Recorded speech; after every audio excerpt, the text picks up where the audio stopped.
Welcome back, ladies and gentlemen, to HeroesCCL. We just had an amazing interview with Make from Chili Mountain with Kyle Ferguson. Make sure you hit exclamation point Kyle in chat to make sure you check him out. He's a really, really good podcaster, streamer, cool guy in general. Also, really, really knowledgeable in Heroes of the Storm. But what also is happening is the knowledge we have here in our Heroes of the Storm, because we've got Grubby and Justin joining me for another amazing Best of 5 series.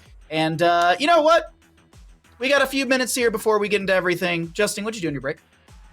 Well, I was leaving my room, and then I turned around and I saw Springy on my bed. So I had to pet Springy. Also, my hands were cold, so it was kind of like, it might have been a little bit like, yeah, it was like a win-win because she's like warm. So I was giving her some cuddles because she's being all, I don't know, she's giving me the pet me now face. Yeah, so yeah. I had to give her some attention. I need the attention. And Grubby, what'd you get up to on the break, my friend? The thing that I always do, went to do some bench pressing. Oh, okay. Just kind of working on that. Yeah. You look like you don't believe me. No, I actually do. I know you've worked out from time to time on your own streams as well. It's no big deal. I built an entire shed in my backyard during the break, so easy enough. But we have another best of 5 coming up for all of you at home. Built two baby cribs for needy parents in my street. Yeah. I'm a man of the people out here. You gotta help your neighborhood. But we are gonna get into Chili Mountain versus 30K, and we can start looking at those rosters here. And just Justin, who are we gonna see on the side of Chili Mountain? Chili Mountain, we have Banana H playing support, Bergholt playing most likely the main tank, Make playing that flex, Copenhagen playing the offlane, Ultralisk also playing the flex. I guess Ultralisk is the hard flex for the team, and Azurite is currently the sub. He didn't play last week, and I'm not 100% sure if he'll be seeing play today, but he's a good range player, but currently not playing. Oh, we'll see if they're played today. We'll find out in just a little bit. But Grubby, who will we see on the side of 30K? Bad Penny, Dino, Hazuops, Liam, and Yasu, with Dino bringing some of that Zoomer energy, like Make said, and Hazuops having some tricky picks. All of them super good. I've been individually impressed by every single one of them during this season CCL, and they have a deserved one loss, just like Simplicity, and everything else in wins. They're standing at second place, and if they win now, kind of depending on map score, which I'd have to look into, they could see themselves in first place of the league.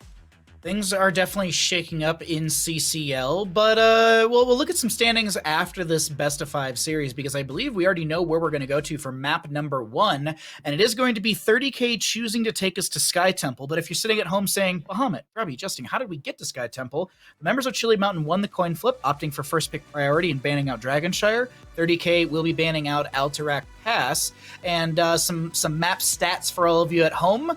We have had a win for the side of 30K on Sky Temple and a singular loss for the side of Chili Mountain on Sky Temple. But we're here, loaded on in.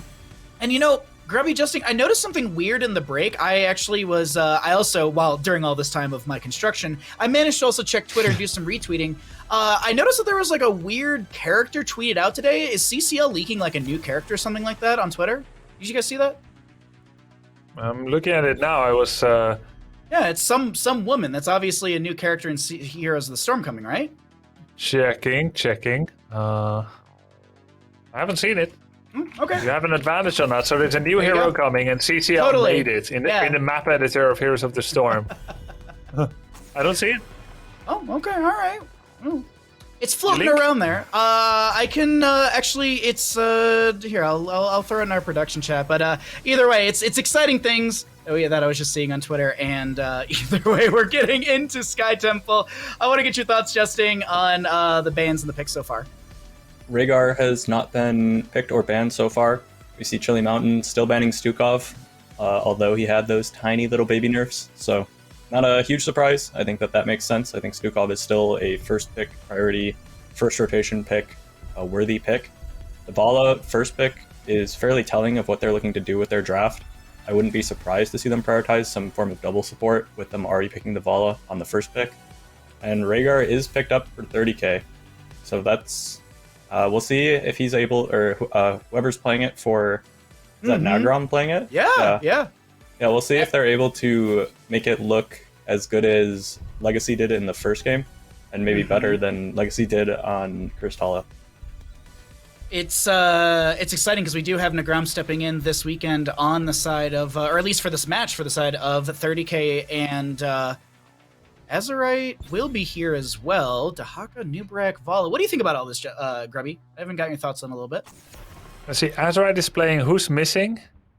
I'm trying to do the off the top of my head. I was trying to do it really quickly. Thank you. Azerite is gonna tank. For now. Really? For now. I mean, they could flip. Copen is offlaner. Makke is flex. Ultraless. Yeah, I guess Azerite is gonna tank.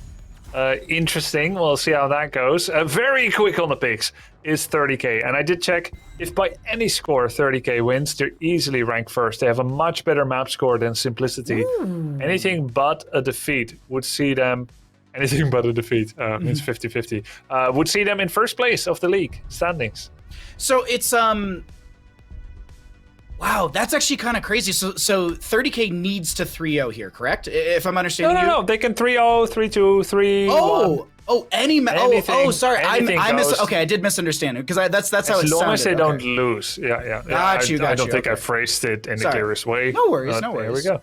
But either way, that's a very cool fact, and we'll see if that bolsters 30K to shut down Chili Mountain harder. But we've had a lot of drafting happen here, Justin, and I got to get your thoughts on everything that's evolving for Sky Temple.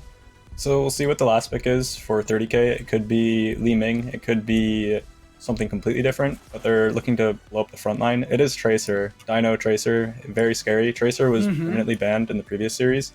I believe they were afraid of unaverted Tracer in that series, and Dino getting it, we'll see if those bans were warranted in the previous series. Tracer is very scary when played well. Not a lot of people can play Tracer well, and Dino is one of the ones who can. And also, it is a lot of burst. That's what they need to follow up for the variant taunt, for the one-shots. Chili Mountain has Deckard as their solo support. They don't have a Lunara with Cleanse like we've seen previously. All they really have for real one-shot negation is the Falstad Gust. So that's a lot of pressure on Falstad. And also, you don't really want to be always in a situation where you need to use Gust defensively. And if you need to trade Gust for a 16-second cooldown on taunt, it's not a good trade, and obviously that's not sustainable over the long term. So 30K is going to be looking to one-shot, and Chili Mountain is going to be looking to play sustained fights, but I'm going to say that 30K has a pretty good advantage here. They have good blow-up with Lunara and Tracer on anyone that variant taunts. They also have good saves with Blaze Bunker and Rhaegar things. So yeah, overall I'm preferring 30K's comp, and 30K on paper should be the better team, so I'm calling for a 30K win. Well, thank you, Justin, for the analysis and breakdown, because we are loaded on into Sky Temple, and we've got Chili Mountain in the blue. We're going to be seeing Makke on the Vala, Ultralist to play the Falstad, Azerite on the Anubarak, Banana on the Deckard, and Copen on the Dahaka. Over in the red, we have got 30K. We are looking at Bad Benny on the Varian, Hazuabs on the Lunara, Nagram on the Rhaegar, Dino to play Tracer, and Liam on the Blaze. I feel, I literally feel like Justin hit so many good points there, Grubby, and it's hard to kind of nail a lot of them down. The biggest one for me is, I think, what he had mentioned about the trade on Taunt Varian from Gust Falstad. I really like the 30K draft. I think there's just too many good tools for this 30K team. But what are your thoughts as we have a little bit of a bottom lane siege from our 30K members? Yeah, for real, did Justin just hang up Christmas lighting? Because I feel like he hit so many nails on the heads. He was just like... That was good, Grubby. I like that. A whole string of correct conclusions. I do agree that I think 30K's draft looks great. Even picking the Lunara as your DPS of choice to remove that cleanse potential as well. And then the Rhaegar, I think it's super smart. Now you've got the setup for one shot. It's not good enough to just focus on healers. Lunara is that kind of, that special tech pick for extra cleansing with the level 13 Abolish Magic. So I think 30K is going to rock it. Also, in terms of past results so far, you would expect 30K to come out ahead here against Chili Mountain. But it is encouraging that Makke, during that interview, said that, first of all, they like to be playing against a strong team here. And secondly, that it has been gelling better and better in scrims so far. And Azerite on tank, definitely interesting to see. Chili Mountain has had different people playing tank all the time. But that didn't age well, I think. I don't think that Burrow Charge was it. But then again, it is 1 for 1 so far. It is being kept alive. Azerite is a gold tank. Oh, GG go next, apparently. 30k will. That was actually... GG. I had the... and I'm not even exaggerating, Grubby. I had the exact same thought, but you said it out loud. I was just like, oh, that's a horrible Burrow Charge. Don't do that. Like, Yeah, this guy sucks. Those are the Burrow Charges that I do in my games, and they go the way that both of us expected. Where a Nubarak dies, you lose the camp, and it's the enemy team pushing in through bottom lane. But quite the opposite here. Chili Mountain, big explosive start, double kill in their favor, and a little experience bolstered from that as well. Yeah, this is incredible. I think I've been very judgmental about Anubarak Burrow Charges in general, but I have a bad history with them. Same. Allies that pick Anubarak, and sometimes me even, God forbid, but mostly allies, I believe. So when I saw that, I was like, oh no, he's one of the bad guys, isn't he? No, he's one of the good guys. Feels good. Looking at things that do feel good, we got more healing out from that Rhaegar from his level 7, so we're not going to be seeing the chain heal when heroes are below 50% HP. This is going to be the healing totem, which has an activated time of 7 seconds, cooldown of 30, and it heals in an area for 2.5% of the maximum health every second. The totem itself has around 200-something HP, so it can be killed if anyone is wondering. It's not like it's a permanent thing on the ground, but here comes a Pulse Bomb, blink forward. Good body blocking from Dino, trying to find a counter kill into Azerite, but he will live with 215 HP, with shots now raining out from top lane. No camp initial value from either side, as that was cleared or at least brawled in the middle of this top area. Fun fact is, I knew Azerite was going to get away because God Anubarak. Like, he knew exactly how much space and time he needed to get back there from that gank. Wasn't even worried at all, even if he dropped to 100 life. Meanwhile, though, we've got the lasers shooting from both sides. We've got Chili Mountain doing really good damage on the top forward. They're actually going to let 7 shots go in order to save their allies. Variant, Bad Benny, he's way deep. He's not taking tower shots as such because of the Bruiser camp. Burrow Charge will also miss. There's nothing to save him there, as Nagrom isn't even going to get anywhere near that Varian. In come the final 7 shots. That's going to put the fort on 10%. They should finish it off for early catapults and passive experience, if at all possible. And when we look into the mid lane, we do have 5 more shots into that one. That fort's going to be around the same HP, actually, but we won't see the same sort of pressure from 30k into mid lane as they turtle up for a second. About a half a level lead with some of these kills, and the structural passive experience gain, as you mentioned, Grubby, a little extra from the minions and a camp here and there. But trying to look around and see if there's anything that we can really take stock of. Oh, I did want to note, sorry, I did have a note on Deckard Cain. He did go banana into the Emerald at level 7. It's going to be a good way to reduce the assumed Ancestor healing of Nagrom, since, as we talked about with Brightwing, it is a telegraphed heroic. It does have a little bit of a wind-up with that big green pillar, I guess you can say. So hopefully Banana will be able to skillfully mitigate that by 75%. We'll have to see. Either way, boss is up. It's 5 minutes in. Still that half a level lead and then some for the side of Chili Mountain. Next objective, bottom lane. Map is technically in favor for Chili Mountain crew. But Baha, you're not going to say it. Ancestral healing is not the only choice. There is a very other. I agree. A very compelling alternative. It has the higher win rate on Stormlake. I honestly, as I was talking about the ancestral mitigation, my brain also said, but Bahamut, what about Bloodlust? And I love Bloodlust. I think Gladiator's War Shout at 20 is very good. It's you know, it's a little bit of a devil, a little bit of an angel. It's kind of a mixture, an amalgam, if you will. Bloodlust, attack speed, movement speed, lifesteal, pretty cool. Is it good with this team? Decent for Tracer, though Tracer has a small deficit in benefiting from attack speed because of the reload. She doesn't reload faster because of it, so it's not a raw DPS increase.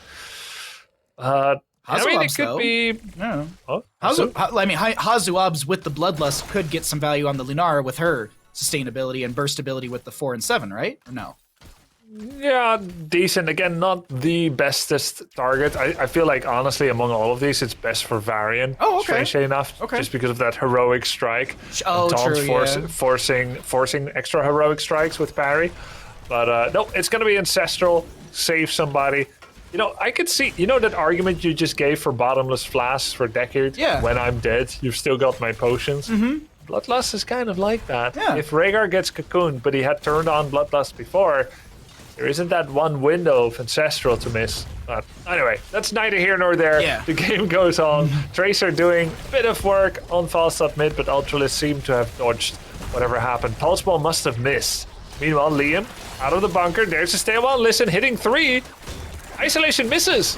Ancestor healing immediately onto Liam just as the Rhaegar wakes up. Cocoon will go out onto the Tracer, and Varian does go down. Liam finds a massive jet propulsion, and Ultralisk is going to just continue to apply some pressure with some hammerings here and there. Man, so surprised we're not seeing anybody take the Wingman at level 1. Or excuse me, the, I'm blanking on it. Dishonorable Discharge. It was totally buffed in our most recent patch, Grubby. Yeah, so good. Like, oh my god, 1/3 better scaling from excrement to feces, basically, is how good it got. Not impressive. Sadly, not going for that. Yeah, just going with the Gathering Storm. It's what we expect to see. Not a whole lot of stacks, but still infinite scaling. That is true. Yep. Just like the Fire at Will, as I was mentioning in the previous map. Actually, no, we do have Fire at Will in this map as well, but the Falstad Hammering does have kind of the same sort of jump in scaling when you hit an initial amount of stacks, which for Falstad, it's 30. He jumps from 15% bonus damage to 30% at the 30-minute mark, or at the 30... Oh my god, 30-minute. Could you imagine every Heroes of the Storm game being that long? At the 30 stack mark, you get up to, you'll have 30% because of the 15% increase. Regardless. Anyways, 13. Advantage to Chili Mountain. Dino just trying to get a little extra clear onto these Siege Giants before they even get in the lane. You ever got level 30 in a game of HoTS? Yeah, actually, a couple weeks ago. And First time? I want to say, yeah, it was near my first time. Maybe like ages ago on Tomb I did, but I think it was like a Volskaya Foundry game. It went too long. I've done it in ARAMs like a couple times, but in like a legit like I think it was Storm League. It was level 30s. Yeah, I don't think I've ever got 30. I could be wrong, but it's kind of like that Diablo 2 level 99. It's pretty hard to get there. The scaling required. We did have 2 kills. Not all of it was on cam. Kind of just uneven fights, good catches by both teams. There's an Impale on Tracer, but of course there's no way to take her down. I like how Azerite is playing the Anubrak so far. Like, it seems like he's playing it a lot safer than most Anubs you see, including main tank Anubs, including a tank we just saw play. He saves Burrow Charge for escape for the most part. Nice cleanser on Tracer. Dino trying to get away. He's got the blinks. Bad Benny goes in on to taunt Falstad, but he must know there's no follow-up possible there. Lunara wasn't even there yet. Strafe will be used by the Vala. We have a Burrow from Copen to mitigate the Jet Propulsion Splash AoE stun from Liam. I have to say, this Chili Mountain are playing better than expected going into today's matchups. I don't know if Bad Benny's playing over-aggressive or if it's just not bad, but just wrong shot calling, because it seems like it's been a lot of pressure onto Copen, onto Azerite, not a lot onto Ultralisk, Make, or Banana. It just feels, it's weird. It's like the team names are reversed, essentially. The kind of strength exertion that you see by Chili Mountain here is what you expect from the top team against the bottom team, not the reverse. Like, who are these guys? They really found their footing here. And of course, Ultralisk is here, new. Azerite on tank, though, that's definitely new. Who knows how their scrims went. Liam comes in from a sick flank. Jet propulsion. Wow. Ultralisk stays alive. 6 saves by Banana H. Has that Ancient Blessings, I believe, activated. Let me check if he just... Was that part of it? Yeah. Oh, wait. Fortitude of the Faithful. Cooldown 25 seconds. How long does it last? 8 seconds. No, I don't think that was part of it. It must have just been like a really sick potion. It was. I actually heard the potion noise because Ultralisk should have died to the damage over time from Hazuab's Lunara, but it was a singular potion. I heard that little potion noise connect onto the Falstad, and he got a big burst of healing really quickly. Now Garam taking a lot of damage, self-ancestral onto this Rhaegar, the Impale, the combos, a lot of damage onto Rhaegar. He doubles back to maybe go for the fight, but I think he just realizes that a lot of enemies are rotating in. Jet Propulsion from Blaze to try and slow things down. Bad Benny will fall, stay one. Listen, Tracer will get caught by this. No cleanse available for her because Nagram can't get into range. She does use the Purge onto Liam. Didn't go into the purification at level 7. No cooldown reductions or any of that nature, but a quick boss call from Chili Mountain as Chili Mountain sits 7-1 in kills with a level and a half lead over 30k. This is crazy. This is pretty insane, and they're doing it without a new OP hero. right? Like, none of it got buffed. It isn't Rhaegar. It isn't off the back of the indomitable Probius or Johanna. Oh, this is with old heroes against new Rhaegar, and they're kind of killing it. And 30k looks like a mewling cat compared to the Chili Mountains hyena roar, lion's roar. Let's take a look at one of those latest deletions as Chili Mountain in this replay was putting on a clinic. We had Rhaegar overstaying there. He saved himself, but why did he double back forward? And with the Nubrak that far forward and Cocoon still available, they were able to take their pick. Great timing on the stay around. Listen, he knew it's also going to catch Tracer off the back end there. And the perfect impale stun from Banana H as well. And the Hammer Rank secured the kill there. Meanwhile, we're at the boss on the keep, Bahamut. That's, oh wait, hold on, that's Ancient Blessings used. You can see the little glow around some of the Chili Mountain members, but it was mostly activated just to burn down the last little bit of the keep. Keep will go down around 12 minutes, and just a lot of really, really cool things. I want to note, actually, because you had said this, and this is a perfect conversational topic, is how is Chili Mountain consistently winning these fights? Well, you noted it, Grubby. There's a Cocoon onto Tracer, and then a Stay a While and Listen from Banana, that overlaps the end of Cocoon, so Tracer does get hit by that sleep.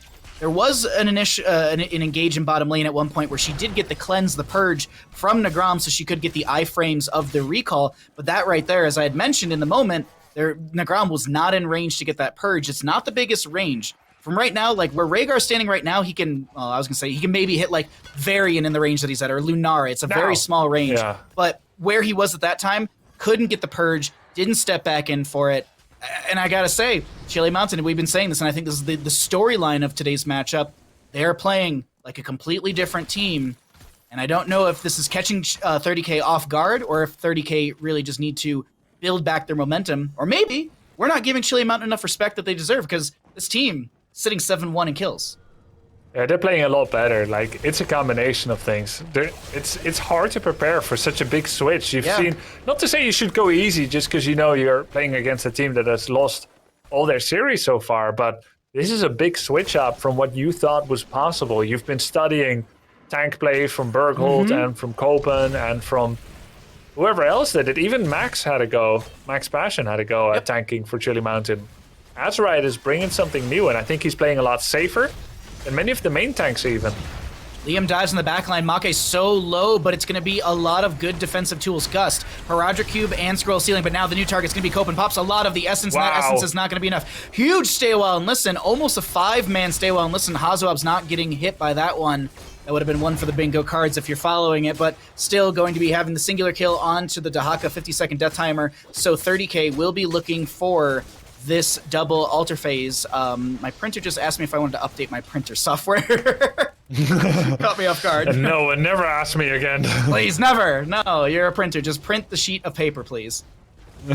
Print out Probius' OP. I'll wait for you to do that. Okay. I can't wait to, have people come by and be like, man, Probius was good, after I had feverishly throughout the week said, I don't think Probius is going to be competitively viable. I don't think he's going to get picked in CCL. Well, yeah, we'll all live, I think you'll live to see yourself become the enemy at some point, Bahamut. No. Like 3 months from now, you'll be playing it and you'll be like, you feel so ashamed, like thinking about what your past self might be thinking about you playing it now. It's going to happen. Meanwhile, equalization by 30k on the keeps, and they're actually closer to get the second keep, despite everything that happened in this 7-2 offsuit in terms of kills. Chili Mountain in the lead. 30k is winning the structures, and as we know on Sky Temple, that's pretty much what wins games. Unless you have a mule that can kind of bring things back. Oh god. Yeah. Oh no. So did I bring up some shocking moments for you? No, it's good. I mean, you're pointing it out. It's true. And 30k did use Mule before with Abathur on Sky Temple. First map of the series in the last weekend. I just think Mule shouldn't exist in the game. Structure damage should matter. It shouldn't be mitigated all the time. I absolutely agree with you. I think that is very, very true in that manner. Realistically, if we want to, kind of mitigate structural damage, we should release a SCV as a character into the game, and that way you can just, zoom around the map and just fix up structures, avoid every team fight, and get pinged a bunch of times. That's all you do. Nice. And you get XP from fixing structures rather than actually killing minions. Just like you're playing a completely different game, like a SimCity. I no joke one time had someone ping me. I was playing Abathur and they're like, "Why is Abathur not joining the fight?" And I was just like, "My health pool is 1,000." Like, wow. I was like, "You must be new here." But anyway, just say, okay, I'll join the fight. Let's see how it goes. Oh, Gus to save people from the jet propulsion there. Nice save by Chili Mountain. Falstad was well positioned to save the boss here. This could be a game moment here. Falstad is going to get free shots. Not sure about that stay a while and listen. Okay, they really want to create space, force a fight here. You know, if Chili Mountain goes 3 for 3, 3 kill, 3 death, they've got it. Like they've got this core all in. Core All-In is available to the Chili Mountain members. There's a camp plus boss and 5 members walking into bottom lane. Gust is up in 25 seconds. Bad Benny looking for a flank. Pulse Bomb onto Banana. Doesn't have stay a while and listen for 20-some seconds. There's going to be a jet propulsion from Blaze connecting. Bad Benny in the backline very low. Does have the banner out and trying to get some health from a lot of members. And Sister Healing does come through from the Rhaegar. He went Storm Shield, and we actually saw that being popped just as the fight started, and now Boss should scratch the shielding of this core and a little damage, but we will be only seeing anywhere from 10 to 20% off of said core as the mid shots will start, but this is Chili Mountain needing to back away. No Decker Cane available for 45 seconds. Liam will get the shots. This will be mid lane keep on the Chili Mountain side to fall. All right, keep goes down. There's still plenty of lasers for the bottom keep. That's going to drop to probably about half life as well. 82% on core, but 30k salvaged it big time. Yeah. As Chili Mountain, a little impetuous there. Got all in on the backline. I think Blaze hit a huge jet propulsion there, Liam, and that's kind of what set that kill up for 30k. So really quickly, I said Storm Shield, but that's not the correct terminology because we have uniqueness for a lot of talents. So let's break down what Rhaegar got at 20 because it is quite a big talent. You have Elemental Conduit with a 70-second cooldown. Activate to gain Lightning Shield and grant all nearby allied heroes a shield equal to 10% of their maximum health over 5 seconds. For up to 5 seconds after activating, hitting an enemy hero with these effects of Lightning Shield gives nearby allies shield equal to 1.5% of their maximum health over 5 seconds. So a lot of really good team fighting from that. And a lot of this is also amplified by the banner from Varian, because you have Banner of Dalaran, which is 20% on your spell power for allies that are in the circle. But also, we talked about wards as we were getting to this. You know, there's not a lot of wards. Sentinel Wisp from Lunara, Tyrande with her bird. But Varian, he technically has a ward with Banner because it's a 25-second cooldown, and he'll throw that in bushes from time to time to get a little bit of vision. Really, really cool tech we see from the Varian player. And I'm looking at the vision now, what Chili Mountain can see. At the moment, they see nothing. The siege camp could be being taken, but they don't know. And now I'm looking at both visions again, and yeah, that's indeed what was happening. Varian still hasn't shown on vision, I would like to point out. It's not super clear. In that bush, there is a ping by Vala there that says, hey, there could be something here. Now Varian shows, Ultralisk immediately turns around.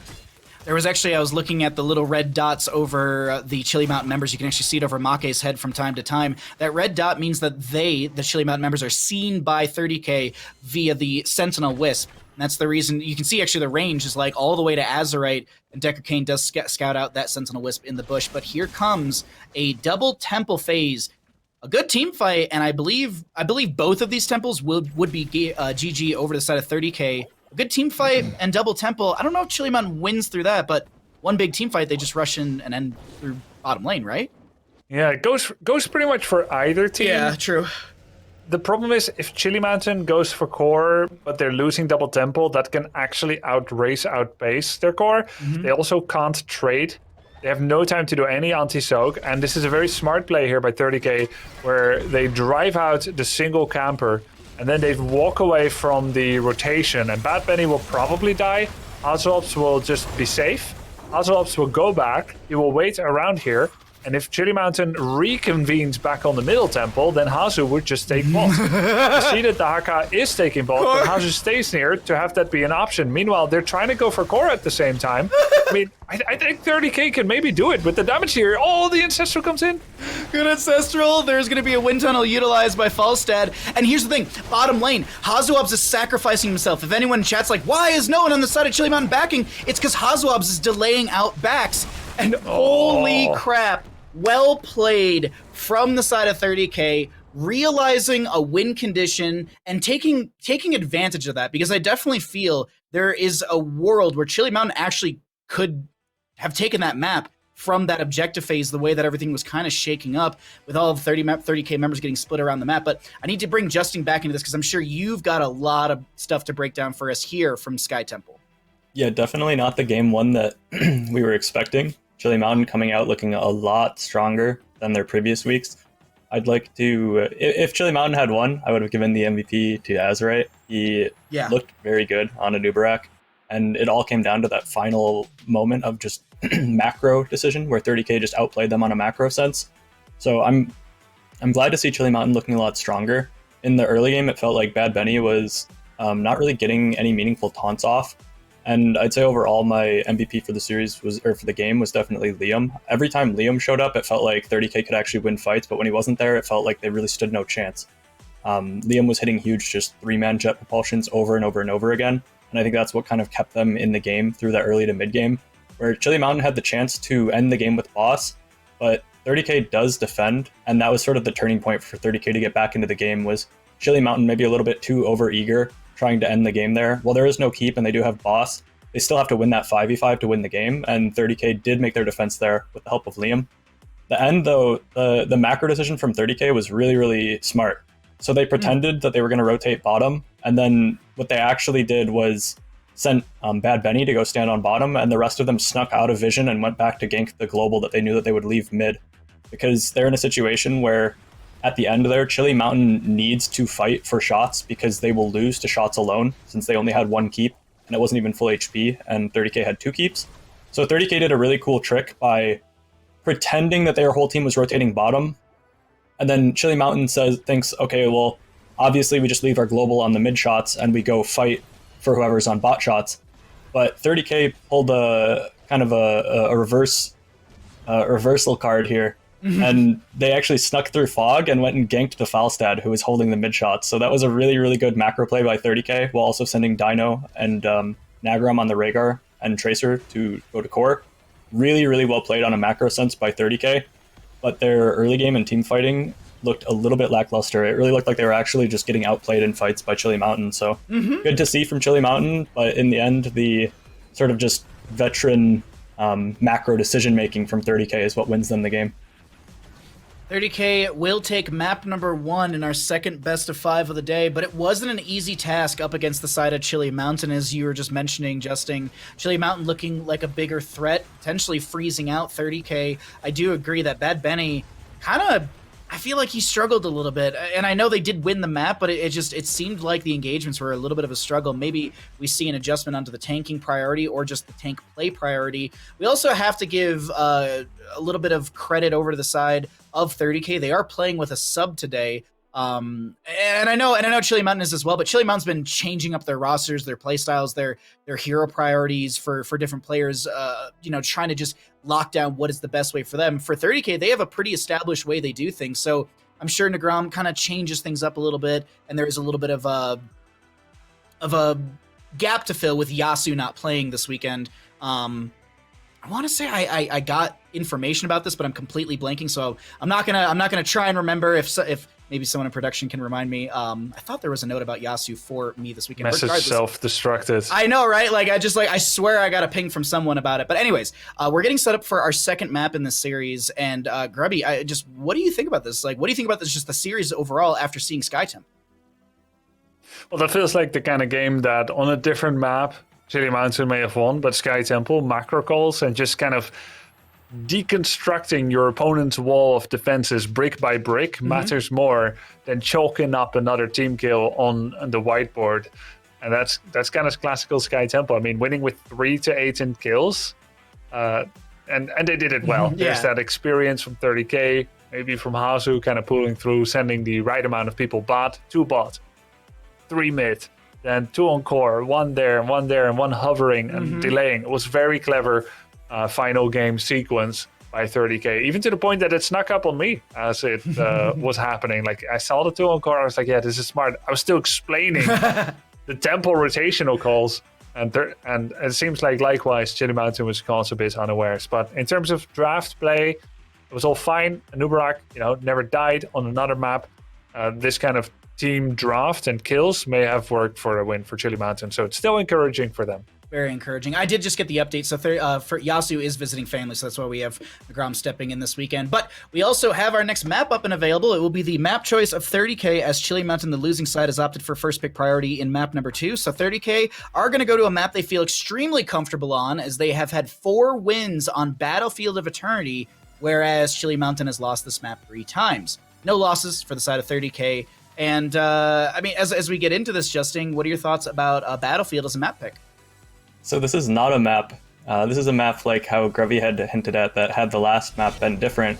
Had the last map, had Chili Mountain won all those fights how they did on this map, they certainly would have ended the game. This is not a map where you're able to just win by sheer macro and outplaying on a map scale. So we'll see if Chili Mountain is hopefully not too discouraged from that last loss. They did pretty much control most of the game from start to finish up until that last critical moment, where I'm hoping that Chili Mountain kind of does the same thing in the early game here. If they're able to do that, I think that they'll have enough momentum on this map to carry it through to a victory. Banning away the URL is smart. I think Liam really played well last game on the Blaze, so having him on something that he can have more impact on is really scary. And yeah, I'm just excited to see Azerite on Chili Mountain playing main tank here. I'm curious how his tank pool is. I know that Azerite is he's obviously very new to the tank role, but he's also just a very good player. I would say that I was more surprised to see Azerite on the bench than I was to see Azerite playing main tank for the team. I think he's a really, really good player, so I'm excited to see what he can do. Double bans onto Liam prior to Heroes. It was actually last week on Battlefield of Eternity up against Diamond Hands, where Liam was quite literally, we were in the comms, he's like, I'm killing their entire team. And yeah, so Chili Mountain doing their research, definitely, as we have a couple bans here, Grubby. But what do you think we could be seeing from either side? Well, I think you can't outban Liam. He's got plenty of good picks still, but he does create a lot of space on Urel and Blaze. Junkrat would have been, maybe not on this map, but almost entirely a sure pickup for 30k when it gets left through the draft. And now I'm not sure anymore. With only having 1 trap that achieves the same utility as before instead of 2, or a little bit more utility, but only 1 trap, it may change. What is sure, though, is that Stukov is still a house. Absolute juggernaut. Stukov first pick to the side of Chili Mountain. Okay, so Liam still gets a Dahaka, but what is the priority here? Hey, Li Ming. I like that, Justin. Yeah, the poke from Li Ming is definitely nice. Dahaka's good, but he is one of the top 3, I would say, with the Urel Blaze. Hogger's still available, so I'm expecting Chili Mountain to pick up Hogger. If they don't, then they should expect it to be banned on the side of 30k. So if they don't pick Hogger here, I'm expecting Chili Mountain to go for something really weird for their offlane pick, potentially a Malthael or something, but I would expect... Okay, yeah, so most likely Chili Mountain will not be getting Hogger. It could even be Thrall. Oh yeah, he's maybe. Like number 6 or 7 or something, right, on the list. And BOE is one of his better maps because you don't really need to have the same type of double soak wave clear as you do on the other maps. It's possible. Yeah. Looking at the just the overall picks right now, I do like what Chili Mountain has. I think this is still pretty good for them. It's 3 really strong heroes, and there's your crystal ball prediction, Justin. No Hogger for the side of Chili Mountain. He might do Samuro even. Don't know if he plays it, but an Orc would not be unthinkable at this time. I'm hoping we get an Orc for the offlane here. Gul'dan. Yeah, good work. Okay, all right. Why do you do this to me? I've had people do it in my games. It's just trauma coming to the surface. That's fair. Okay, here in HeroesCCL, we like to work through these things. Good ban. I actually really like the ban onto the Muradin. The Bronzebeard Rage at 613, is really strong. His race potential is pretty good with Sledgehammer, and then the cooldown reduction baseline once you hit level 10. A lot of things though happening as we are going to get into the latter half of this draft, Justin. Yeah, so I wouldn't be surprised to see a Lunara picked up on the 3-4 here for 30k. Hanzo is still available if they want to go for that double poke style composition. There's the Lunara. It feels like lately Lunara kind of fills the role that Hanzo used to in poking a little bit better. You have the level 4 talent for the Q, and then if you combo that with the Thornwood Vines, you can just throw out your ult and then immediately press Q, and it does a ton of damage from super far range. So suddenly Lunara has become kind of this ranged poke hero, as opposed to the sustained sustained DPS that she used to be. So it's cool to see the teams recognizing that and taking advantage of that. And 30K's drafted a very telegraphed one-shot frontline, whatever variant taunts composition. In actual team fights in the previous game, that was not working out for them at all. So I'm hoping to see Bad Benny play a little bit better and play around his teammates' cooldowns a little bit more with the taunt. It felt like he was sort of using it a little bit too early in the previous game, and then with no real follow-up, and then getting picked off for it. That's interesting. Yeah. I'm not a huge fan of that. Why is that? There's a lot of tools on the other side to just... You could get Hanzo arrowed and Ana just gets deleted. You could get... Even Vala, if Taunt is down, Vala's fairly free to just do what she wants. She could dive into the backline if she wants to with a Nubarak. There's not that much threat on the side of 30K besides the variant Taunt. They have the Haka tongue, but that's very unreliable. So they're really all in on just playing around this one shot with variant taunt. They do have the ability to play off of sleeps. Ana is one of the few supports, if not the only support, that truly sort of sets up the CC for the tank. In pretty much every traditional tank and support kind of combination in the matchups, you typically always have the tank start the first CC, and then the support follows up with their CC. Ana is the one exception to this, so you might be able to see if Nagram can really pop off and hit those big sleeps, that sets up the variant taunt combo into Li Ming with the nano boost combo, then they can get one-shots quite easily. So the execution is just really difficult for 30K with their comp. I'd say the drafts are relatively even, but stylistically very different. It's all in versus poke.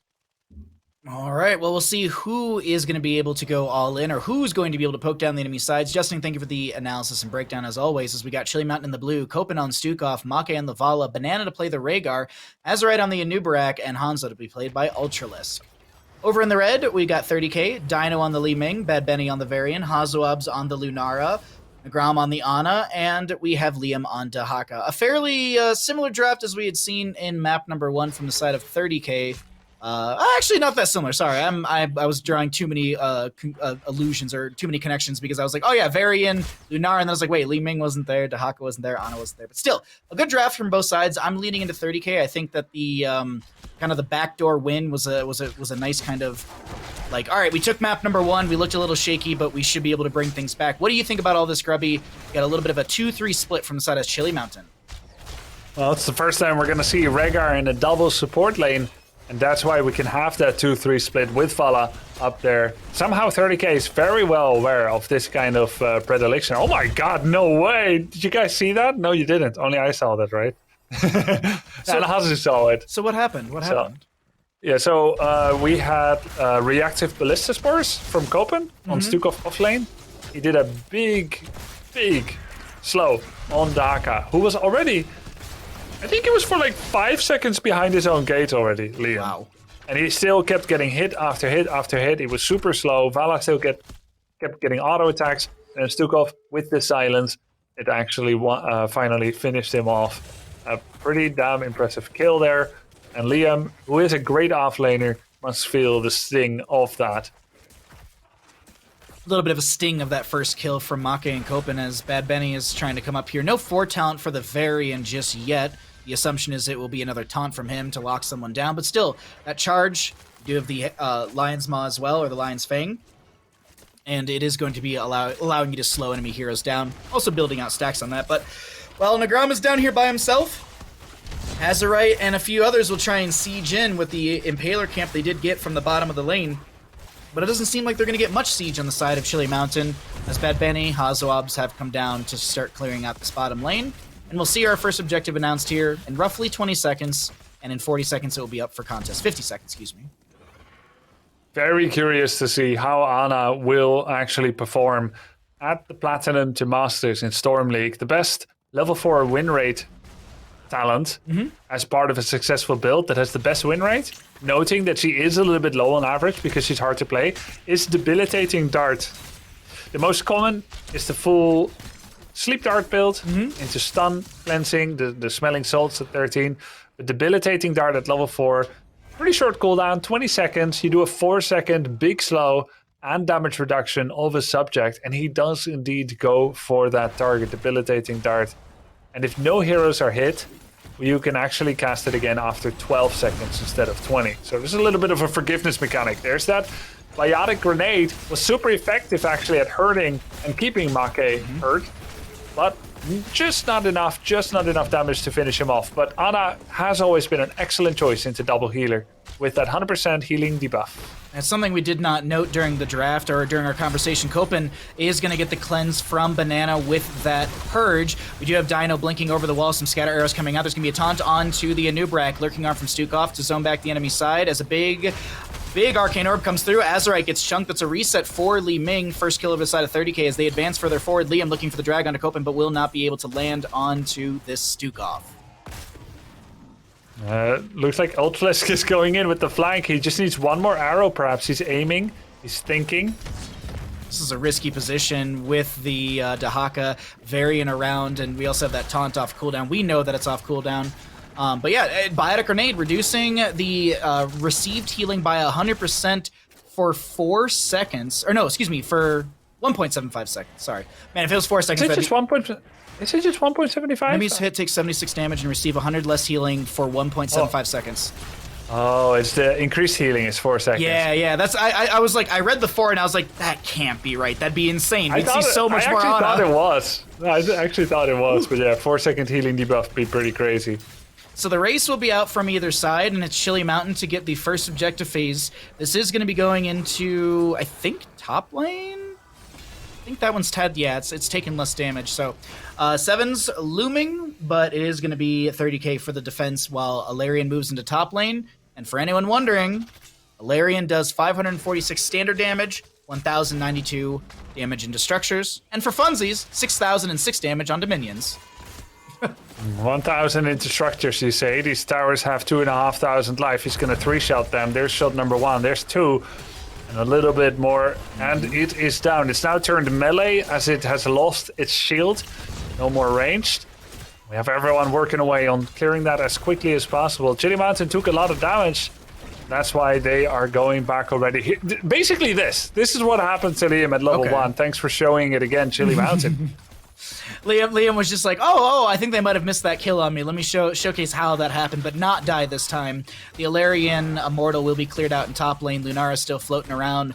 Varian, Li Ming looking for a flank. Li Ming does reveal that she's floating around over there with that combo from the mid into bottom area, but Make, Azerite, Open, and Ultralisk will get a camp for bottom lane with the help of Banana.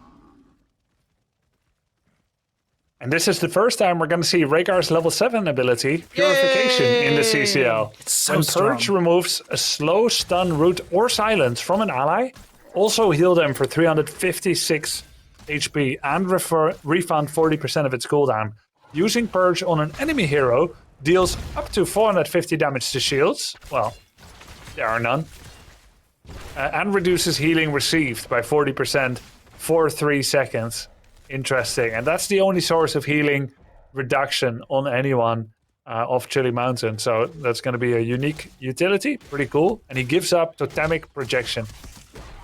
I do like the Purge, Purification at level 7. From my understanding of the people I've talked to, it's more so the value into the enemy rather than the cooldown reduction that you do get. 40% of 45 is like, what is it, like 27 seconds or something like that? I think it is. Somewhere in that range, I think. Should be 18 seconds. Oh, okay. Oh, wow, okay. So my math is completely off. I should never do math on stream ever again. But we are in a little bit of a pause right now. We have a lag on one player, so once they the ping has gone down, we'll jump back into the game. But let's take stock of what's happening and let's kind of discuss this right now. It's 9 and some change for both sides, 1-1 in kills. We've had one immortal phase, but I feel like we have to look forward to like the post 10 era because I feel like that's where 30k can find some of these potential late game kills. What do you think, Grubby? Well, 1-1 in kills so far, but I think the relevant thing here is more structural damage for Chili Mountain. That's in the end what hurt them, right? In the previous game is that despite getting kills, the macro was more on point. But this is a smaller map. So kills, or let's say a lead, can directly translate into more structural damage. And they had that Immortal, which helped a lot. In terms of evaluating their Immortal damage, we've got Vala picking Monster Hunter. We've got Rhaegar and Stukov, which are very high damage healers into an Immortal. And then we've got Hanzo. I think their race is better than 30k. I think it's always going to scale better as well. So that is an undeniable advantage. If they ace the team fights like they did on Sky, they're going to win this game. Well, we're back into the fight right now. There was a really good burrow from Liam, and then a burrow charge from Azerite, misreading the time when Dahaka would pop out from underneath the ground, and Azerite was threatened, but he's going to be fine for now, as we are looming on that 10 talent tier. Our next Immortal phase spawning, and it is going to be in race potential positions for both sides. Naturally, when we observe these games, we always see the blue spawning Immortal, so the battle axis will be for the side of Chili Mountain, the shield will be for the side of 30k if you're trying to read the map ahead of time, and that's that race potential you had mentioned, Grubby. Quick burn onto Belith, and 10 talent tiers will be here for 30k, and they're sharking around for a potential fight. Yeah, and I think Azerite and Hazu saw each other. We have the quick race by 30k. And Chili Mountain a little bit slower. We've got Varian. He's probably just going to try to taunt. I wanted to say Vala or Hanzo. But he just charges on top of the Anubarak there. Oh, there's Nano. There's Nano Li Ming. He's starting to pop off a bit. Disintegrate as well. The Cocoon counter choice, of course, can also be used for damage. A very brief burn there for 30k as they came to defend and protect their Immortal.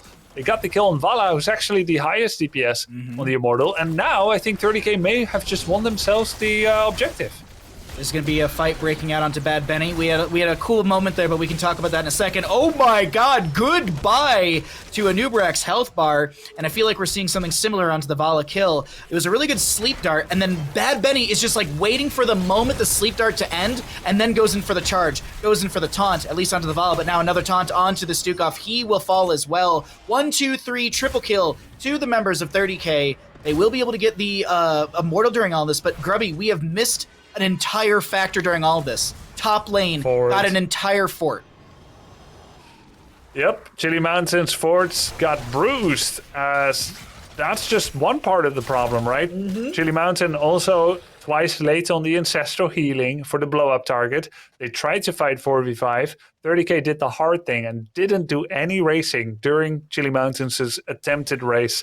Pulled everyone back from the DPSing of the top Immortal and managed to get kill after kill. Chain deaths for Chili Mountain, and all while the map was not neutral. 30k got that massive push up top. Suddenly 30k is in the driving seat. Big time, Bahamut.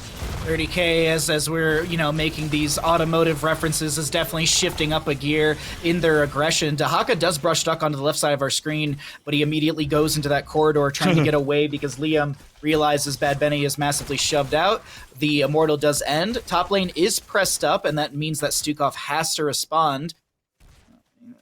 This feels rough for a Stukov. Oh, look at these autos. Ooh. Ooh-wee, some good autos. 402 damage per auto, but with Stukov showing in top, members of 30k have 13 talent here, and they want to continue to press bottom lane. Cleanse is now only on a 20-second cooldown, down from 45. A little bit of that duration and a little bit of that talent. As Azerite did get sleep drag tanked. It was a good cleanse. Copen comes back. He doesn't clear the next minion wave. Not really an off-laner like the Haka, really.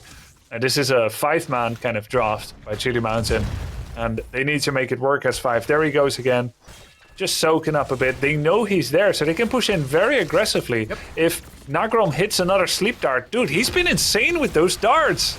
It's a very difficult skill shot, but if you can land them, it is extremely amplifying for your team. This fort sits on a literal 1 HP. Okay, thank you. I was like, I can't even see the bar. Where is it? And it's quite literally, it was 1. You know what, Grubby? We have not gotten to comms for a couple games. You want to jump to some 30k comms, hear how they're going to play this Immortal phase? Yeah, let's do it. Into 30k we head. Missing, be careful. We play around Alna really hard again. They're all missing. I saw Hanzo. They're two bottom. They might siege this fort, actually. We'll walk up now, yeah. Just don't die if No eyes yet. They could be 5 bottom, I don't know where they... You can take I see Hanzo. Yeah, I want to take top wave, yeah, I agree. Yeah, you can. Here. I was thinking Cocoon and arrow. They could be coming bottom, no eyes yet. I'm looking up Block now. the arrow with your body, yes. Don't forget. Pass the root now. I'm looking to burrow, maybe, if I have to. I know. I'm over here. Yeah, taunt. Look at him. I'm burrowing now. He has no E. I burrowed. Lock arrow. That's fine. Top lane is good. gonna push now. Taunt in 8. Yeah, we should chill a little bit. They're looking again. I can We take have root these. on Stukov, remember? We can't cleanse the root. Here, maybe. I missed. Maybe? I'm fine. They can't kill me. I'm fine. Hans is on the left looking for arrow. Yeah. Okay. Look at Noob here, sir. Oh no, it doesn't. I look for taunt maybe if you get We it. can look for race now. Back up. We can look for race. Hanzo's top. Minute. Honestly, I could maybe Yeah, kill this still? guy. Yeah. Yeah. I mean, they have one to I saw a kill. Yeah, we might have a kill. I saw a kill. Nice. I'm coming. No cleanse. I cleanse. Fight I'm slow. behind them. I knocked them in. Get ready. Look. Looking on me now, Grum. On the right Look side. at this. Stukov. Yeah, it's low. I get him still. Stukov, help me. Look. I got him. Yeah. I'm on you. It's low now. I ill. We race after. Yeah. Okay. Did that into... Pushing top might be better. Oi. Yeah, that's race. I think Into I'll the just heart. do it. Into the heart. I guess it doesn't I'm matter watching if their it's Urel or the hearts. Haka. They will try to kill you with this dark. Can we rush the heart? Stukov still dead. Yeah. Theirs? We should be Okay, able to, right? Yeah, we do it. I just need Any help on the sit that? point. Any sit that? Yeah. I see back. Varian. I look off of it. Yeah, get ready. Oh, I got cleanse. Yeah. Yeah. I'm fine here. I knocked them off. Anu? I can't. Hold them. Yeah, yes, Okay. Oh my Can we god. just race? Can we No, just all no, race? it was arrow already. I was starting to pull us out of the comms, but I left production and Grubby in there for a second so you could continue hearing what was happening because there was such a. I didn't expect that second fight to happen, but Grubby, my favorite thing. Doesn't matter if it's Urel, doesn't matter if it's Blaze, doesn't matter if it's Tahaka. Liam's still finding the solo kills. That's so good. If you don't get that reference, last weekend Liam was on Urel and he was asking his team 1.5 screens away if they were going to come, but then he was like, I'm solo killing, and he killed like several people with Urel. And then you had all the solo lane bans here, Urel, you had Blaze, Chili Mountain banning out Liam all they can. He first picks the Haka. I'm solo killing. Such a good play from Liam right there. I'm curious because I wasn't in the comms. I actually started moving us out of that channel. What did it sound like during that invade onto the camp on the left-hand side? What did it sound like? Yeah. Because you weren't there, right? I had moved out. I left production and you in the comms for that invade on the camp, and I was just waiting for that fight to end so at least I could poke your brain about it.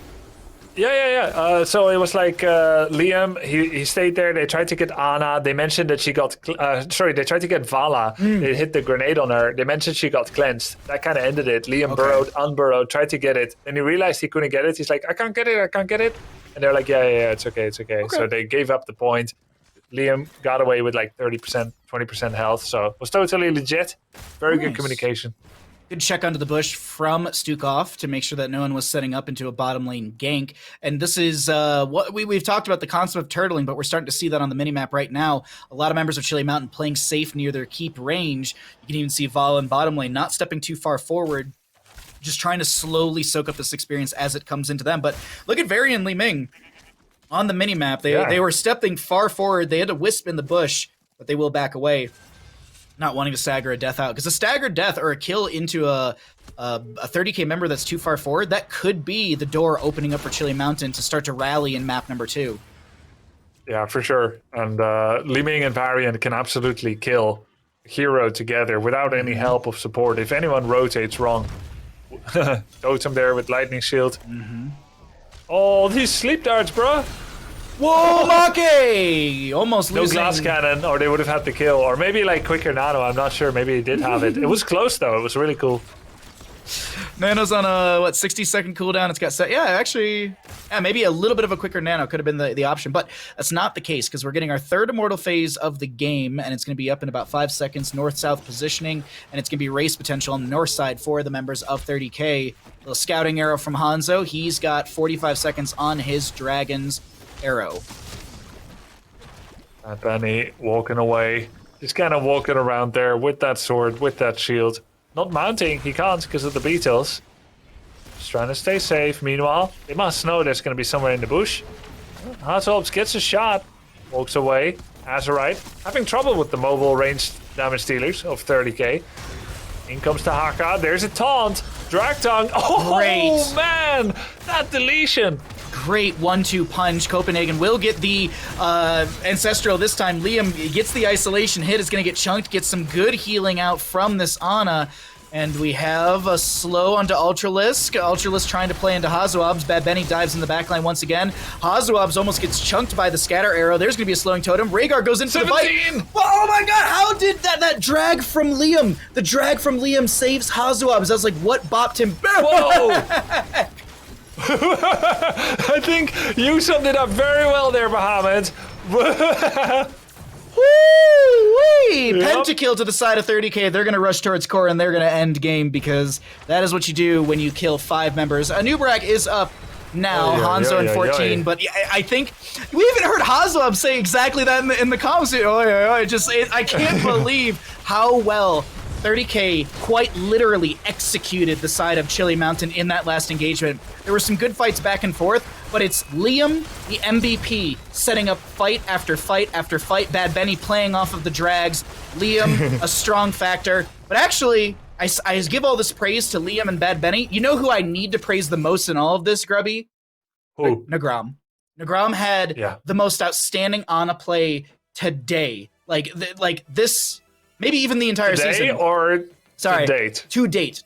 50,000 heroic here. It's kind of an insultiment. Yeah, he just today. But no, like seriously, best Ana today. No one else played it. No, but I agree. Yeah.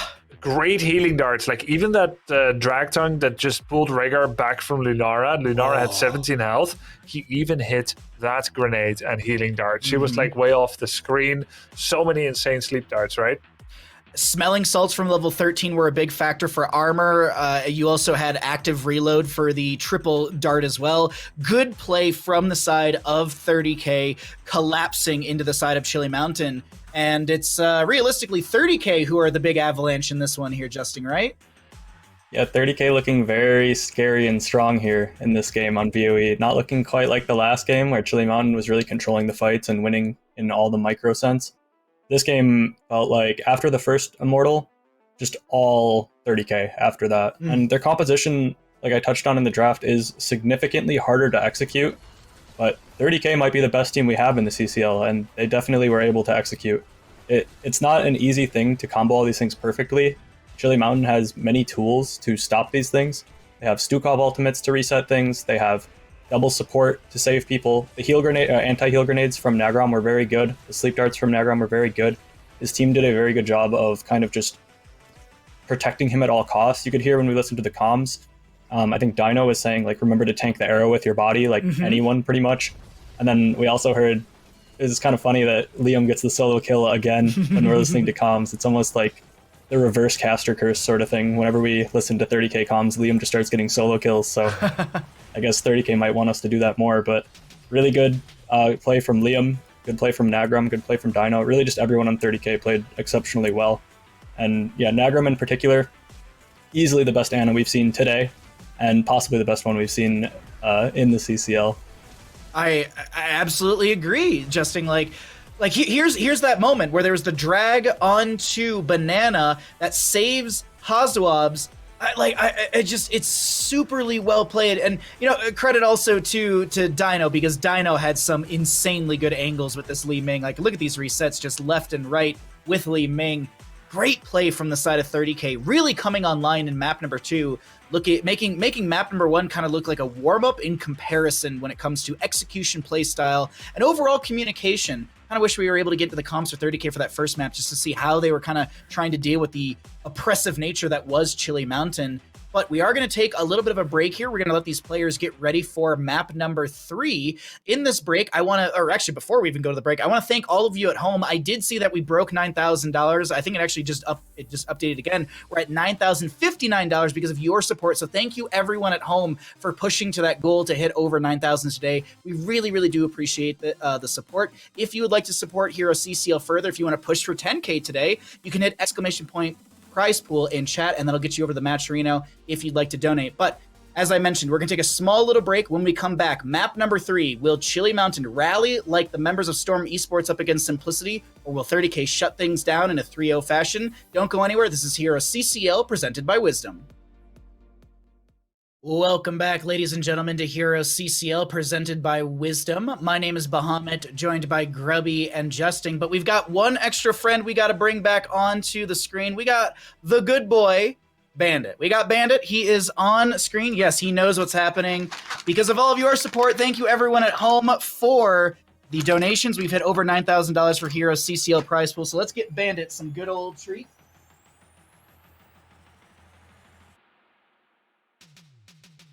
And one more, because you've all been so good to us. We'll be very good to you. Thank you, everyone, once again, for all of the support here on HeroesCCL. We all appreciate it. Our pets also appreciate it. So thank you once again. And, it's always nice to bring a little dog onto stream right before we get into a soul-crushing game. Right, Grubby? It's going to be potentially a soul-crushing game for the side of Chili Mountain, because 30K are up in this best-of-5 series. Well, I think Bandit's support energy there certainly will embolden any team that picks up Rhaegar or Greymane or something of the sort. Would be foolish not to pay heed to such a good omen. He's a big Rexar fan. He thinks the Misha's always very fun to kind of watch. But either way, let's talk about where we're going to head to for map number 3, because we've got that information for you all at home. And ladies and gentlemen, we're heading to Towers of Doom once again. This will be a first pick priority from the side of Chili Mountain as the losing team. So 30K chose to take us to Towers of Doom. As always, I always say this, I love Towers of Doom, one of my favorite maps to cast, one of the best maps, in my opinion, in the Heroes of Storm pool. And speaking of pools, we have never actually seen Chili Mountain play this map. They are recordless on this map, though 30K, 5-0. So I think 30K might be taking us to a map they feel kind of comfortable on, Justin. Yeah, this could be Chili Mountain's lowest loss rate map. I'm going to guess by the stats, just taking a guess. We actually have never seen Chili Mountain on Cursed Hollow or Dragonshire. Just fun fact, I got it right here. Tied. Yeah, it's a three-way tie, but that's going to be lossless broken. on all of them. Yeah, we'll see if that continues here on Towers of Doom. 30K being really good at this map, and also just how they flex their macro sense in Game 1 on Sky Temple. This is really a map where you can do that as well, where there's a lot of macro decision-making that comes into play. You have globals like Dahaka, which I'm expecting to be picked up relatively early here for either team. See, Rhaegar is available. Stukov Brightwing banned away, which seems pretty normal from last week. I'm not sure if Brightwing is still as priority as before, and Vala being first picked again, just like they did on Sky Temple for Chili Mountain. That does leave Dahaka if they want it on the side of 30K. They do have Liam, and he's quite flexible, so they might forego it, but Dahaka on this map is extremely strong. This is probably his best map. Yeah. And he made it look good on BOE, so I'd be surprised if they didn't pick it up here. Same with Falstad is also a bit of a priority, but they go with the Dahaka instead.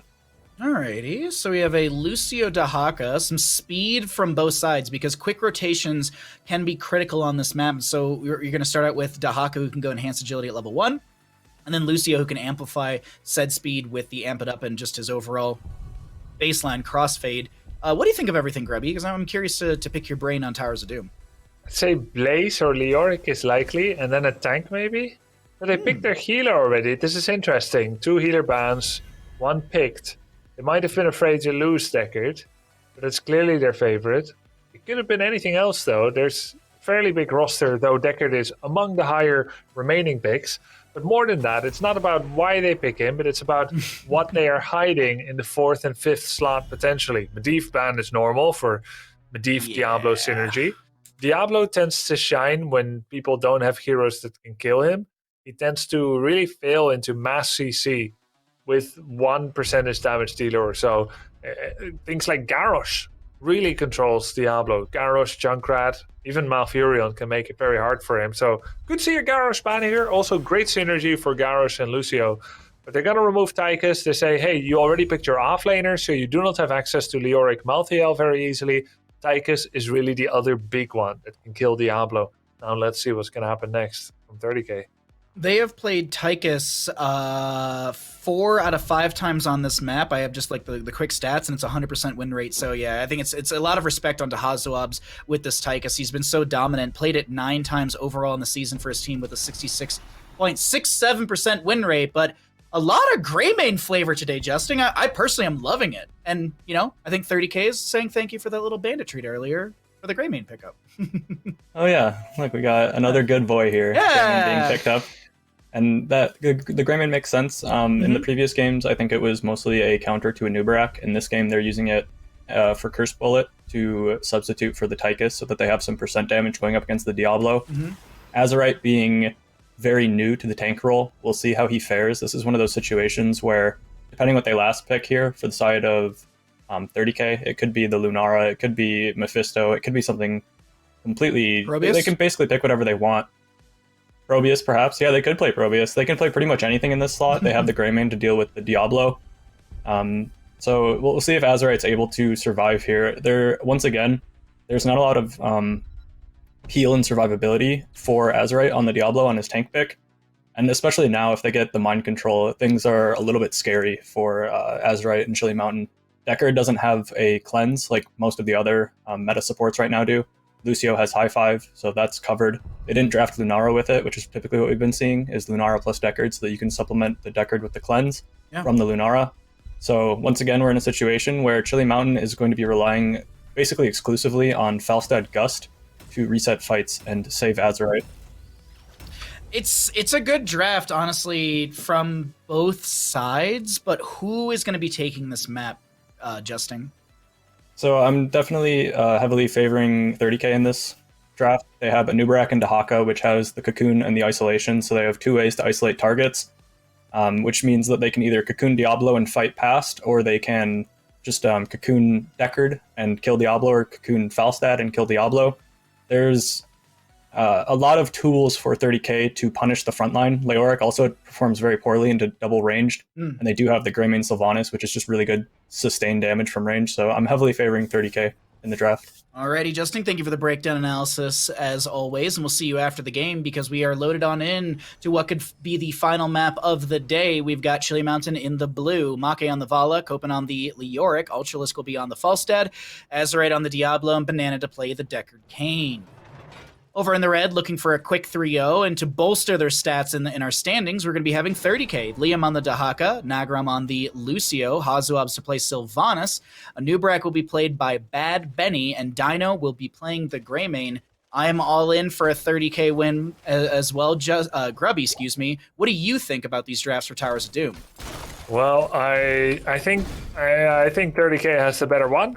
They're really mobile. They have great deletion and isolation tools, and it's not easy to play Diablo into here. But as we say that, of course, I mean that's standard. I'm gonna stick with it though. I think 30k has what they need to win this game, and I think Liam is gonna be a key again. Liam will definitely be a key in this matchup.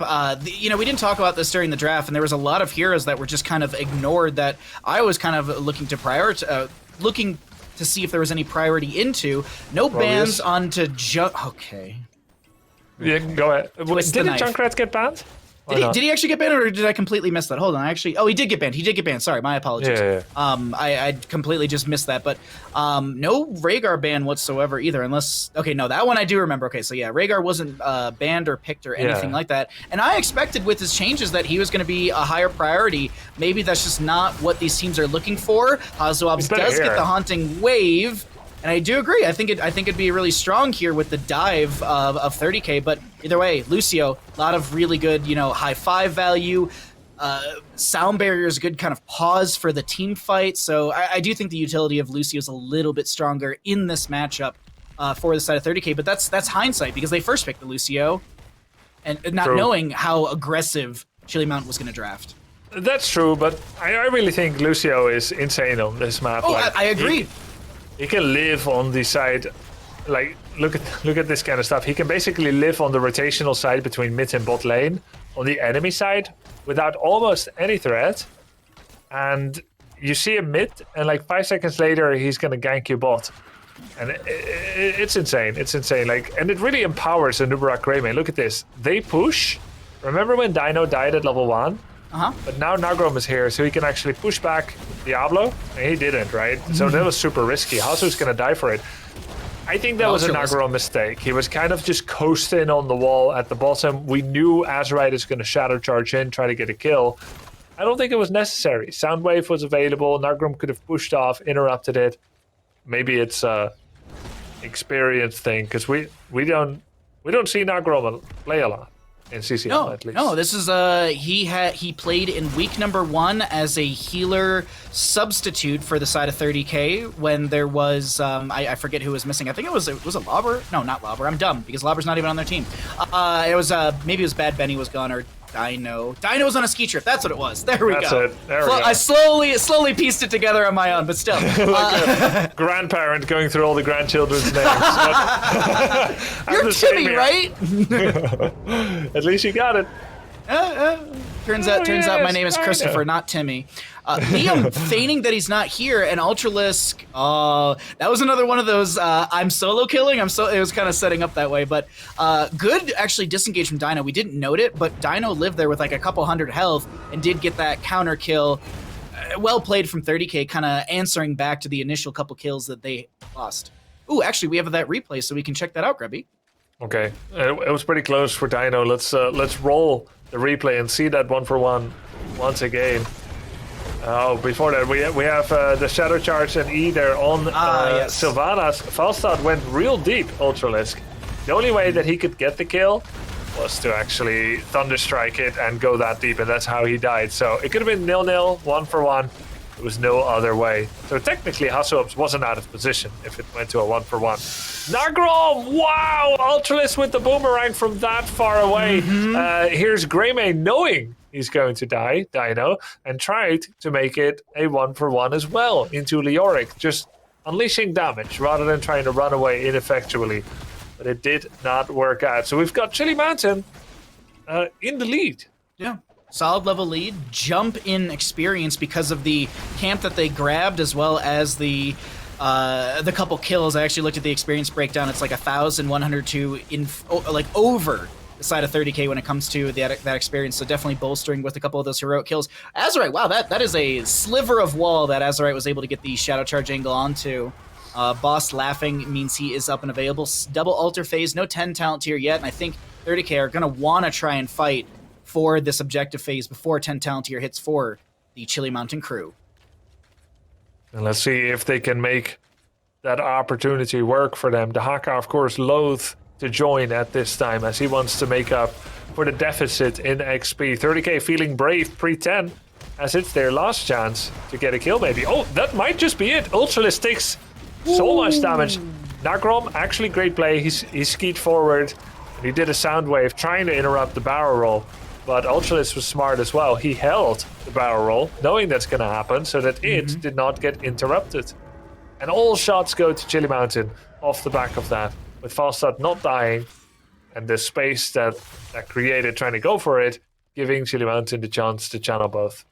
Meanwhile, in bottom lane, Make was pushing up without any sort of threat and manages to get about 30% off of this fort. Make keeping that hatred up and available. I think Make was trying to step forward to auto the well to keep the hatred up, but then realized, crap, I can't target the well, so it's not going to be the call. But either way, the calls are going to be through for some heroics. We do have the mind control onto the Diablo. He is going to be trying to back away. Good scroll of ceiling from Decker Kane. There's going to be a cocoon onto the Vala. Stay a while and listen. Comes through. Dahaka is going to be a little bit on the wrong side of this engagement, but Azurite's like, let me put you by your friends and let me help you get a drag onto Copen. But a gust from Falstad pushes them back. Greymane goes in. Dino finds the kill. Anubrak short distance burrow charge away, and that'll be a kill.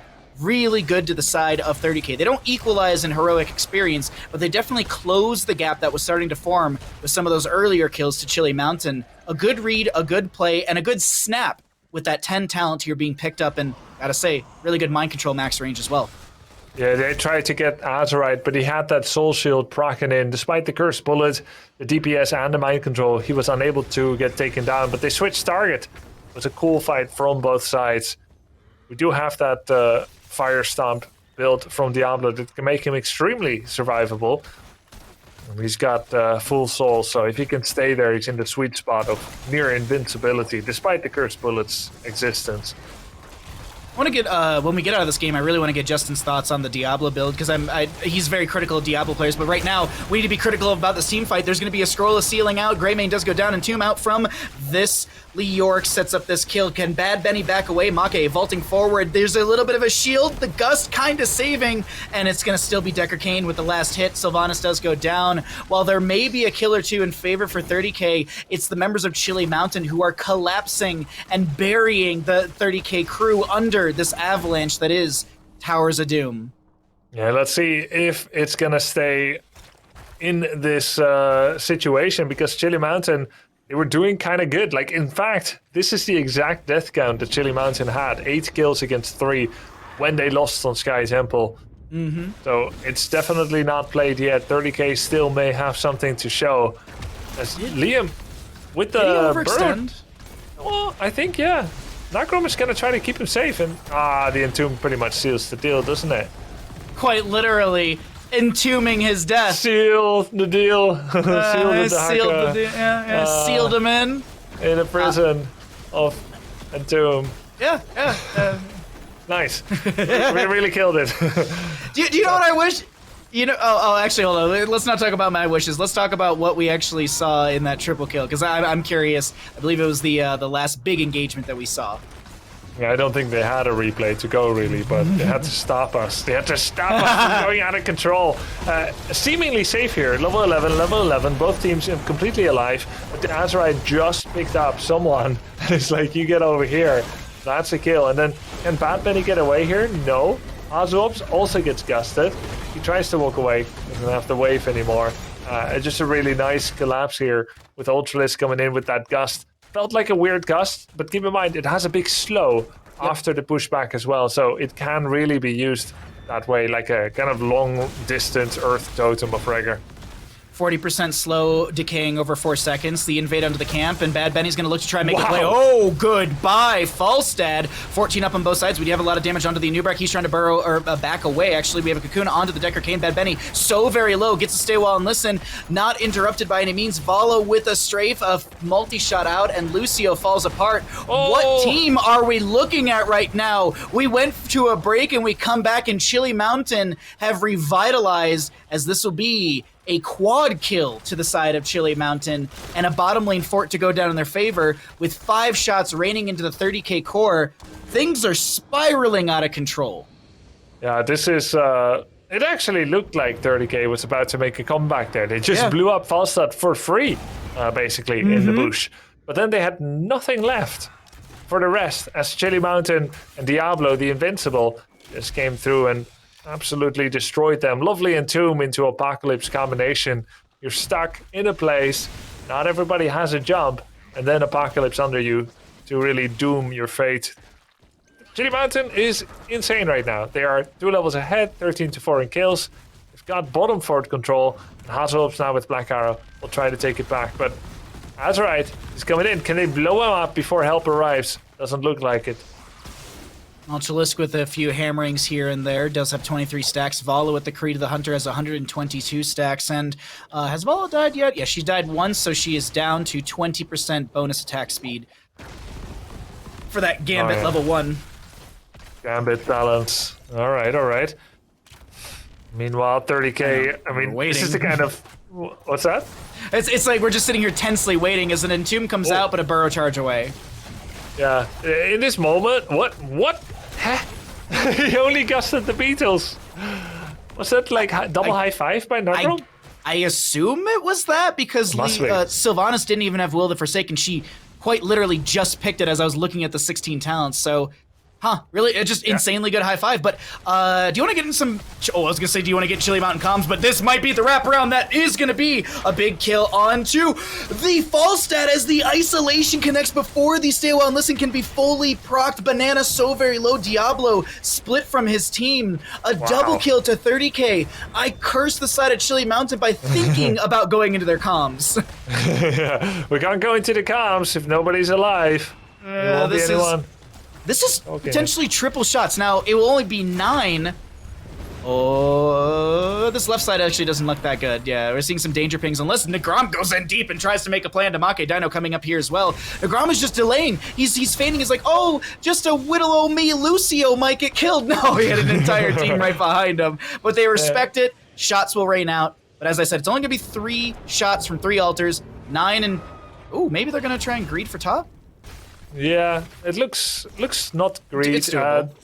Botfort was too far away, but this one absolutely makes sense. So 3, 4, there we go. 4 shots coming in. So 10 shots in total. 3 plus 3 plus 4.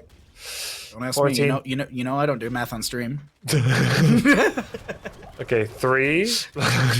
Okay. Let's always make sure we have some marbles on the table when we do casting. Okay. I need one of those. I need one of those giant. Those racks. Yeah, I had. It's the name is on the tip of my tongue. Yeah, I know it in starts Dutch. with an Does A. that help? Delram? Abacus. Thank you. Oh my God, Justin, thank you. Abacus. Yes, the abacus. Abacus. Yeah, Isn't it a HoTS hero? Abacus. Wow.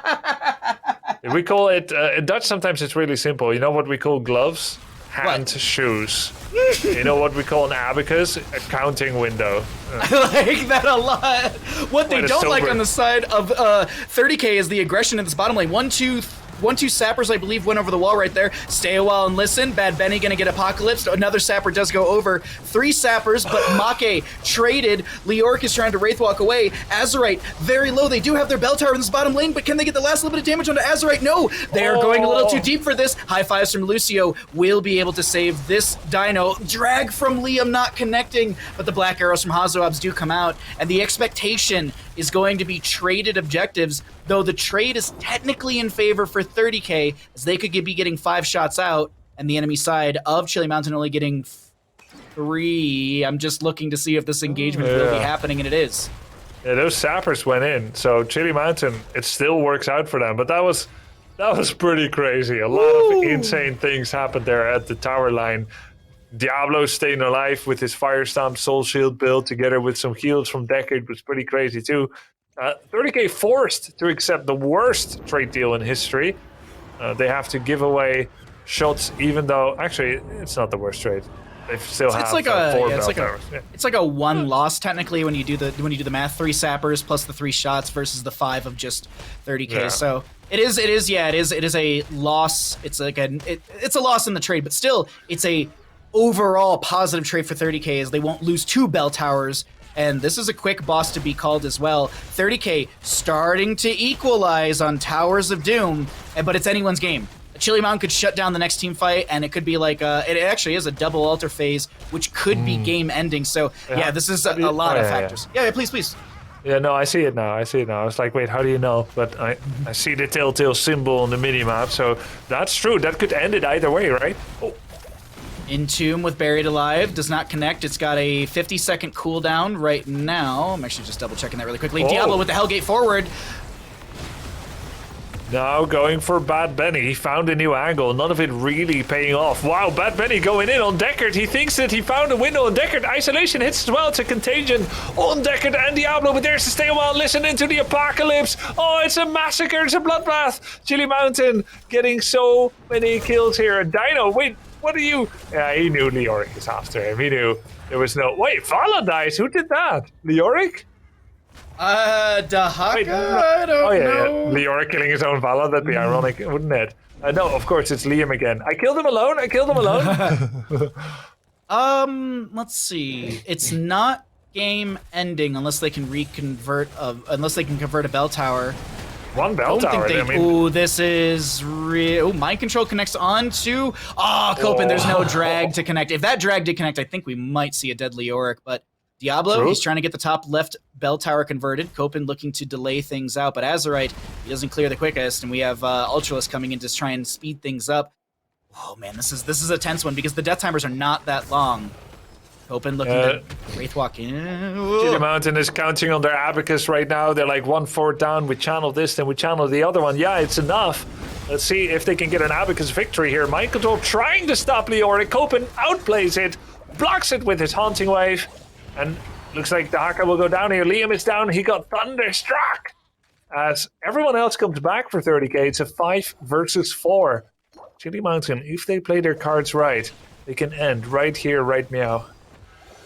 We'll see. Can they actually do it right here, right now? There's going to be a tank fight. There's a burrow charge in from a Nubrak. Diablo, a little split. Stay while and listen. Interrupted. Gust. Wind tunnel. Pushing 2 people into the wall. This is the same play as the last one as the Apocalypse comes through. Make a little bit low. Actually, very low on the left-hand side. Cocoon to step past the Diablo, but no. It's a call. It's a call to fight the Diablo. Hazuab's with the Haunting Wave over the wall. He's trying to step into this fight somehow, some way. Does get the Mind Control cooldown, but it's onto Leoric, who just still Wraith walking. Dino does go down. Spitty, shooty shot from the Vala as this is going to be a 1, 2, 3, 4, 5 kills to the side of Chili Mountain. They wipe out the side of 30k, and Chili Mountain will be able to take game number 3. Ladies and gentlemen,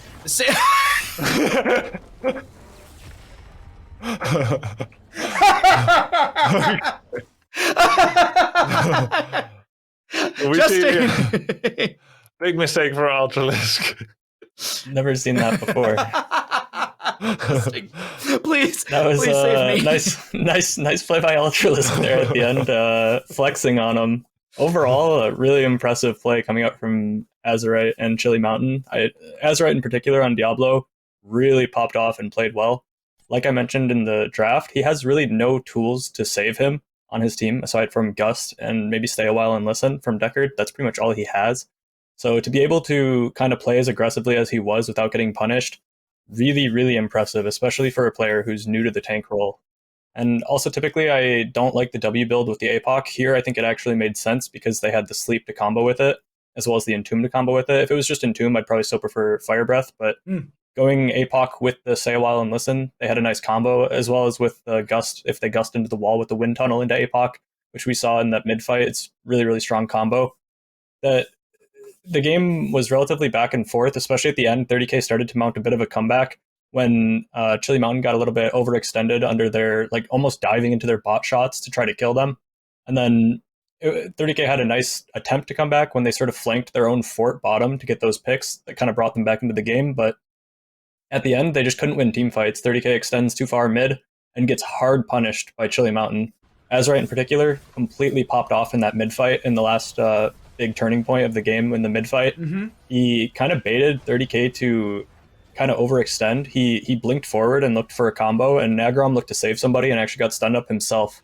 And then that kind of allowed them to start the fight in a good, advantageous way for Chili Mountain. And if we do see that replay, just focus on Azerite because he completely popped off in that fight, and also just in general in the game he played exceptionally well. So shoutouts to Azerite, especially, as well as Chili Mountain. They played well.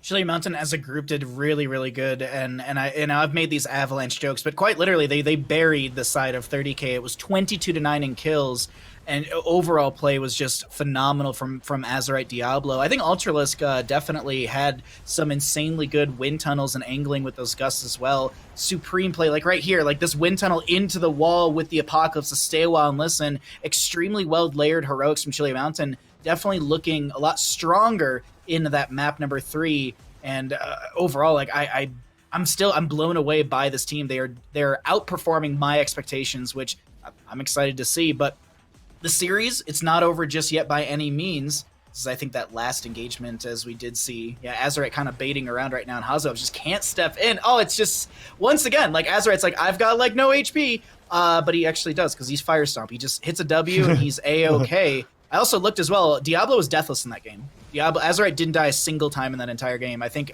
everyone in the game died except for Azerite. So kind of MVP for me is this Diablo Azerite. His anchoring, his tanking, it was so on point, Justing. Yeah, he really exceeded all expectations. Sorry, the turbo int at the end is so good. That's asserting dominance. That's what we like to call that. That's creating the putting fear in your opponent. That's flexing on him, what Ultralisk just did there. But Azerite just, I can't say it more. He played so well that game, and especially for someone new to the role, he looked like one of the best Diablos that we've seen. One of the best games played by a Diablo, at least, in this season so far. Yeah.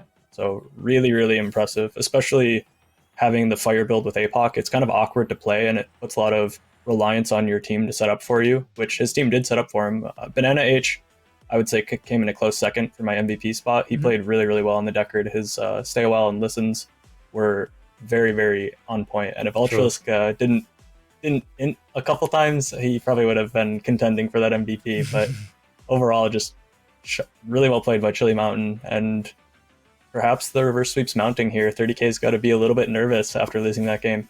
As a little terrifying. We actually saw Wildheart last weekend up against Granite Gaming with that Diablo play. Tremor had such phenomenal Diablo play on that Towers of Doom map, and I think it was like 14 or 16 minutes. It was a really quick game from Wildheart, but we're not in that series. We're in this series, and we know where we're going to for map number 4. Once again, holy crap, it's just map pick after map pick for the side of 30K as Chili Mountain, actually, excuse me, it's 30K as the losing side opting for map pick, giving Chili Mountain first pick priority as we're heading into Tomb of the Spider Queen for this map number 4. And I gotta ask you, Grubby, is this where you bring out the Probius to beat Chili Mountain, or does Chili Mountain bring out the Probius to beat 30K? Actually, when Hazu locked in Sylvanas last pick, all my hopes for a 30K Probius evaporated like snow before the sun, because that could have been a Probius pick, that 5th one on Towers of Doom just now. And if anyone was going to do it for 30K, it would be Hazu. Chili Mountain, they're already having put in a lot of work to just hit their stride, let alone win in style. So I don't think they had the bandwidth to start adding Probius to the team either. So I think we take the beautiful memory of the first series of the day and we keep it in a little snow globe for until later, because I don't think we're going to get it this series. But if we do, be happily surprised. It's good bans already so far. Junkrat, Joanna. Joanna strong for Tomb of the Spider Queen, a rotation heavy base map. But what do you think about potential picks, bans, or even execution, Justin? So in the previous 2 games, we saw Stukov and Brightwing banned out. Chili Mountain has been heavily prioritizing that Vala first pick. We'll see if they continue to do that. Yep. They do. 30K opting to take map pick means that they know that Chili Mountain is going to be getting that first pick. And since they've been so predictable, certainly 30K has kind of prepped for this, or else they wouldn't have opted to, as the losing team, being able to choose first pick or map pick. They definitely should have something prepared for this Vala first pick, as it's been very telegraphed. It's been what they've done in all of their first pick positions. So Stukov is still available. I don't know if the teams will actually be prioritizing it as highly. They do. Lunara being prioritized a little bit higher than she has been previously in this series. So that's almost like a fallback to comfort, or maybe they just want to, deny that potential cleanse later on in the draft for Chili Mountain. Banana has seemed like he's heavily prioritizing the Deckard, so I wouldn't be surprised to see that banned out in the second rotation from 30K if Deckard is not picked here by Chili Mountain. I do like the Deckard Kane on a rotation heavy base map to be able to kind of leave potions around for teammates inside a rotation to top to mid. We get a Yrel, a Nubrak, so a lot of good control out from the side of Chili Mountain, but Grubby, things are really kind of evolving and exploding in this draft. What do you think about all of this? I wonder if it's really going to be like this. Azerite on Yrel, Copen on a Nubrak. I'm assuming they're going to swap. Doesn't make sense to now start swapping their role again, and it's one of the things I like the least for Chili Mountain, to keep swapping that role. I think they went back and forth mid-series at least 3 or 4 clan wars so far, 3 or 4 best of 5s. I hope it doesn't start here, but let's just assume that part doesn't matter. Going a Nubrak Yrel into the comp that we see so far is relatively fine. Yrel can cause some disruption in the backline, and I think it's very important for the offlaner to be able to interrupt Stukov silences, being able to jump in like a Hager or Yrel and to stop Stukov reliably. And now they can do that, so I think that's nice. We actually see a steal onto Bad Benny's Nubrak and then a ban onto Bad Benny's Varian. So we'll have to see what they go for. And actually, just a little quick stat: Varian before the series today, Varian was 50%, 3 wins, 3 losses, 6 games total. I feel like we've actually had like 8 Varians in total, and it's still 50% for the side of 30K. No, it'd be 100%. Anyways, sorry. Blaze Tyrael will be coming through. What are your thoughts on just the tank priority coming out from the side of 30K, Justin? It's definitely a little bit strange. They opted to take 2 heroes that don't really provide a lot of CC. It's more utility. Tyrael on this map is pretty good because he has the ability to sort of negate wave clear for the enemy team by shielding the minions. So while Tyrael himself doesn't have the greatest wave clear, he does provide a lot of value in the wave clear fight, which is really prevalent on Tomb. Mephisto being picked up is very strong into what 30k is drafted. When you pick Tyrael and Blaze even, you're kind of committed to, as well as Stukov, because he has to spread his heals, you're sort of committed to being clumped to some extent. You can't really completely spread out. So the Mephisto punishes that really heavily. I wasn't sure if we were going to see Mephisto actually picked up by the side of 30k, but obviously that's not the case, and I'm not sure who's going to be playing the Vala or the Mephisto here, because I know Make plays a lot of Mephisto, but he had been playing the Vala previously. And then here's the Tracer, so they're pretty committed to this death ball style, where they're going to be just kind of running at you as a team collectively, and Mephisto definitely kind of just counters that entirely. So what you're saying is it's going to be Judgment Tyrael, right? Everyone can follow up Blaze Jet Propulsion, Tracer, Leaping Strikes, right? It's a Judgment. It would be kind of funny to see, because if he judges him and then Anduin pulls him, he might be able to bait him way deep into his team. Not quite expecting the Judgment. I know. The Sanct is going to be pretty crucial, I think, for negating the Mephisto ultimate. On paper, I heavily am favoring Chili Mountain's draft on Tomb, but I feel like 30k is really angry after losing that last game, so I'm kind of expecting them to come out the gates swinging. Chili Mountain definitely has the tools, though. Their Vala doesn't have a ton of pressure on her. It's mostly going to be Tracer Tyrael, so we're going to have to see how Tracer and Tyrael are able to play together and work together to sort of dive onto the backline. They also don't have any clear counters to Mephisto. There's no Cocoon, there's no Gorge or anything like that, or no Time Loop. So I think Mephisto is going to be pretty free to do as he pleases in this game. So draft-wise, I'm going with Chili Mountain. So I guess Chili Mountain is who I'm predicting here. Alrighty, well, we'll see if Chili Mountain can take us to a map number 5, because we are loaded on into Tomb of the Spider Queen. This is our fourth map of the day, or fourth map of this series. 9th map overall today. Wow, we've had a lot of really good Heroes of Storm action. But let's get these teams introduced, because it could be the final map of this last series. Chili Mountain in the blue, Copen on the Urel, Make on the Vala, Azerite on the Anubarak, Banana on the Anduin, and Ultralist to play the Mephisto. Over in the red, still trying to close things out, we got Liam on the Blaze, Bad Benny on the Tyrael, Hazuabs on the Lunara, Nagram on the Stukov, and Dino on the Tracer. At your 30k roster, I'm calling for a 30k win. I think that they're a little angry, but I do agree with Justing. On paper, a lot of Chili Mountain's draft looks really, really good, but still comes down to execution, and we'll see how things are executed for the side of Chili Mountain. What do you think, Grubby, about all this?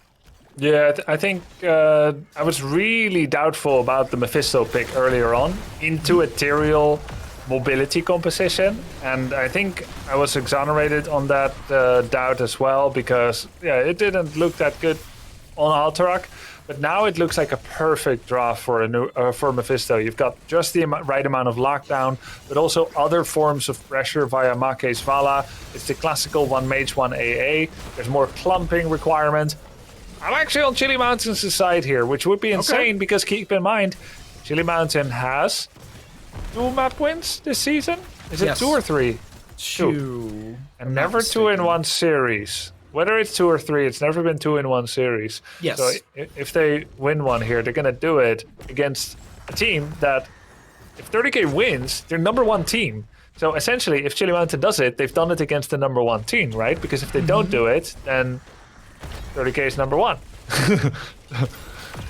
I actually think I'm incorrect. I think it's only a singular map win, as we have a singular kill in the bottom lane. First, they just won one, and they had one before. Oh, you're right. So. You're right. Yes. So we are correct. Yes. Thank you, Grubby, for exonerating. Yeah. Thank you. Oh.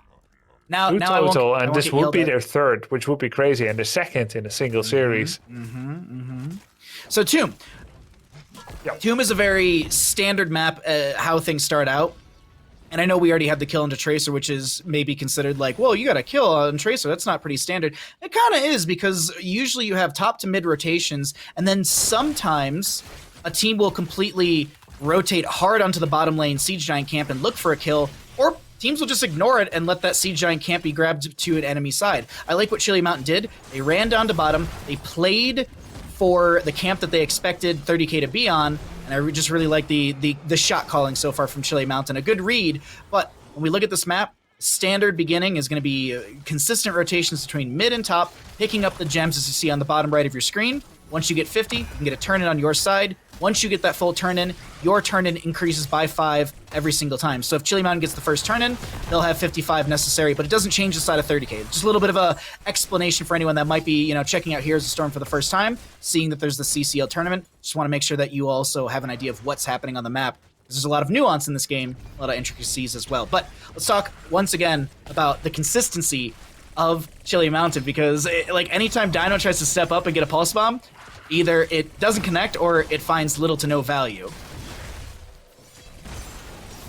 I like having seen that sometimes, that rotational meta that you mentioned, where they kind of ignore the rotation top and go collapses for bot.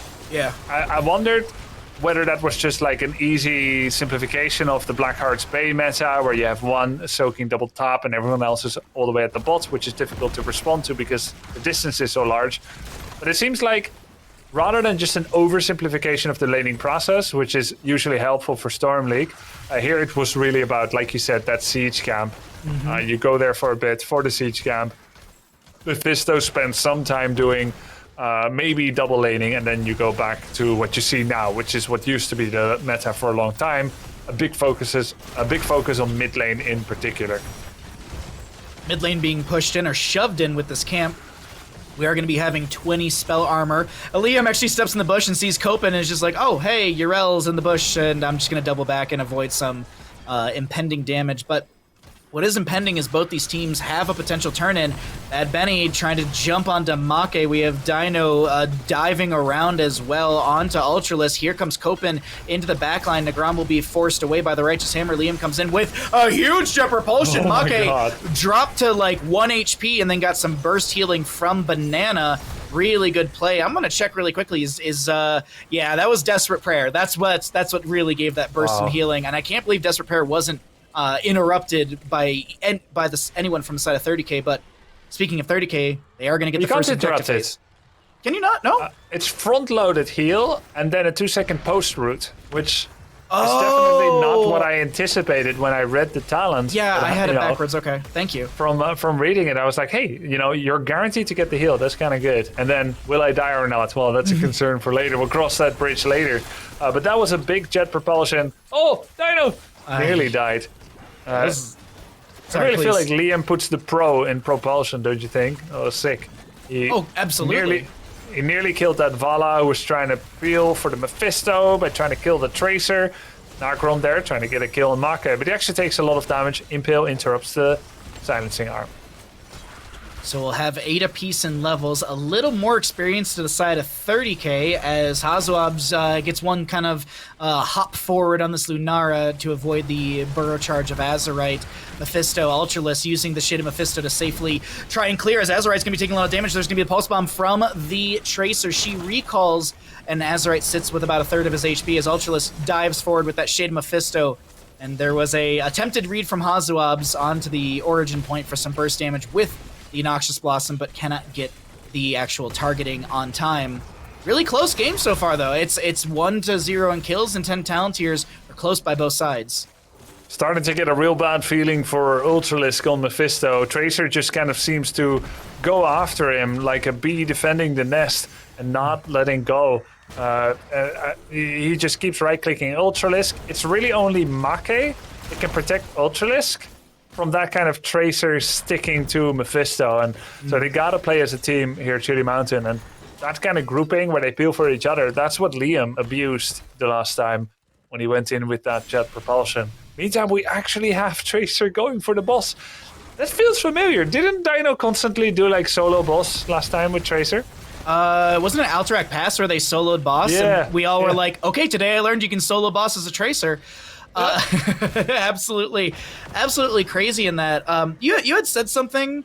It was Li Ming. I think actually Justin might have it right. I think it might have been Li Ming actually because she was blinking and diving around. Regardless, a ranged assassin soloing a boss still kind of crazy in that concept. Oh, was it Li Ming? I think it was Li Ming. Now that I'm thinking back, it was okay, a so Dino. He does that range. on every hero. Yeah, then. he does it on every hero. So thank you, Justin, for catching that. I got an important thing I got to talk to you about, Grubby, and I need to get your opinion on this. Okay? Yeah. What are your thoughts on a bee skin for Tracer and a beekeeper skin for Blaze? I mean, it'd be perfect. Like, Tracer is an annoying busy bee, And Blaze, like the model, he'd just be perfect for a beekeeper, like his helmet and everything. Yeah. They have those big suits. I know some people do beekeeping without their suit, but that's crazy. Oh my god. I have a family member that actually does that as well, but we can talk about that later because Endurance of Hate will connect onto this Blaze. Liam trying to survive here. Good sanctification because Anubrak will fall, and look at the gem count that just dropped on the side of Chili Mountain. A chunk of gems, but still 73 in the pockets of Chili Mountain. They still haven't gotten their first turn in just yet. Yeah, I think that was like 35 gems on the Anubrak or so. We had a massive monster Mephisto combo coming, but he was given major blue balls by Tyrael there. Bad Benny's sanctification just blocked everything. I think Mephisto was going to feast on them, but not so. Blocked out entirely by Bad Benny. It was huge, and that has 30k come out ahead. Deny 30 gems, get a kill, and get the objective. They're already leading by a fort. Now they're going to take a big advantage into this game. Another web weaver phase to the side of 30k, Siege Giants in bottom lane to help out Liam, and this is going to be fort to fall. Liam already love the crossing... Bee Tracer idea, by the way. Sorry. Right? Isn't it good? So good. Yeah. I've been advocating this for years, and maybe someone will create the skin and say thank you, Bahamut, for all of your hard work and just constantly begging for this skin. I don't even play Tracer, but I just think it'd be perfect for her. Regardless. We also need caster skins, by the way. Bahamut will be sick too. Oh! Do you know what I would love? I would love a Kyle Ferguson announcer. Oh my god, jet propulsion from Blaze. Huge lurking arm. Azerite trying to back away. That. I would use a Kyle Ferguson announcer, absolutely. You get into the game and he goes, howdy, folks. I love it. Copen is now the big carrier of the gems. 53 gems on that Durell. As the web weavers are stopped at the gate. 2 gates have been pretty much hammered down. The bottom gate is gone, mid gate is gone, top gate still intact. That's the most important lane. Boss comes back in 2 minutes. It's just complete map control by 30k at this point. I'm looking at the vision for Chili Mountain, and they see Tracer top, they see Lunara mid. They want to try to make a hit. Like, Tracer is not here. They want to go for it, but oh no, Mephisto gets horribly caught. I looked at the vision. He didn't know. Now Copen with the 76 gems. He does have Absorbent Defender. He has to use it now. Does manage to activate that heroic ability, gets the insta-mount, but is instantaneously slowed. Urel over the wall, Dino going in, wants to reset these gems. They should be picked up by the rest of his team, unless Anubrak is going to fall too, and it could be a massacre. Dino stepping into Make, but Make gets a nice multi-shot out and forces back. They got all the gems. This is all the gems picked back up, right? Yep, yeah, okay. Except like 1, 2, 3. Like 3 of the 1-stack gems were not picked up. Anduin, Banana Age actually got the final 20 in the very last second, but that was an insane death spiral inflicted by 30k on Chili Mountain as each one tried to pick up the gems that were at the very center of Stukov's puddle. Lot of damage. Keep will go down, and you know what I love about that engagement? And I don't know if production's grabbing the replay, but the biggest thing in all of that, because you were swapping between the vision, did you notice that Blaze Liam was sitting in that bush on the left-hand side, and Mephisto walked right by, didn't check the bush with an ability, and that opened up the opportunity for Blaze Liam to be able to get that jet propulsion flank. Big damage in, and there was the attempted turnaround, but a huge sanctification once again from Bad Benny. There are a few Tyraels in HeroesCCL that I really, really trust. Masquerade on Simplicity is definitely one. Bad Benny starting to make me believe that Tyrael is a lot more viable than we had seen in previous weeks of HeroesCCL. And when is Tyrael usually not viable? Is when you really needed a stun. Well, they have enough CC with Blaze and Stukov, kind of. And when Sanctification is always at risk of getting interrupted. So he's really hard to play into Stukov, for instance, as Make gets all in. Half-Life, Dino does have Pulse Bomb. He lands it. That's a kill, right? No, 45 spell armor. Make turns on his Gloom. He's still alive with 14 health. This is insane. Great save by Banana H and friends. Incredible. 14 health. Gloom, heals, and peels. Sick. But when we talk about heals, peels, and map control, we have to look at 30k. I mean, look at this. The side of Chili Mountain hasn't gotten a single turn, and they have 118 rising gems in their pockets. Dino, I don't know if he was seen. Ultralisk is checking. Dino sees, and and immediately backs away. Little spray as well. The Diva spray with the mecha explosion's pretty good for that one. But there's no 16 talent here. Bad Benny leading the charge. Dino blinking in. Liam coming in for the chase. Can they make something happen here, Grubby? Jet Propulsion well angled. He expected Azerite's juke to the right side there, as Impale was aimed to try and stop Liam and Nagrom. It did hit Nagrom's Stukov. The Red Web Weavers are now coming. Siege Camp already took down so much health of the bottom keep, which guarantees bottom keep is going to die. The only risk of bottom now is, will it also do enough core damage if top keep or mid keep dies? Mid keep is the one that still has a chance of being safe. That's why Mephisto... Oh, actually... That's a big lie. My nose is growing. Midkeep is gone. It was gone for a while. Okay, this could be core ending, actually. This is Mephisto trying to clear out mid, Yrel trying to clear out bottom. She does manage to do so before the Web Weaver takes down the keep. Looks like we have some mounts from the side of 30k. They will back away. And Boss was up, right? Yeah, Boss is up. They could look to angle for that, but 16s are available for the side of Chili Mountain. Even talent tiers. I don't think they're going to rip the Boss on the side of 30k. Yeah, I would like them to just get the Bruiser camp. At this point, there is no play almost for Chili Mountain except to go for it. They're wondering, are we going to get trapped? You could just rush for it here, but they also must be considering the possibility of a 30k call to go for core. Tracer was kind of floating in mid, so they were like, okay, they have to be around here somewhere. Also, that Sentinel Wisp, as we had mentioned, has that red dot over the enemies that are revealed by that. So Chili Mountain knows there's a Wisp around here giving vision. Make, 60 gems, wants to turn in Jet Propulsion from Liam. There will be a Endurance of Hate coming out, not connecting. Make did not get the turn in as Blaze activates his Pyromania, Leap of Faith, saving Azerite for now. Yrel having to dive away, as we do have Dino looking to float around and just stick to someone on this Tracer. And is this actually a Boss call? No, it's a feign for Boss once again. Chili Mountain looking for the turn in here. There's going to be the bottom lane keep going down to a catapult, actually.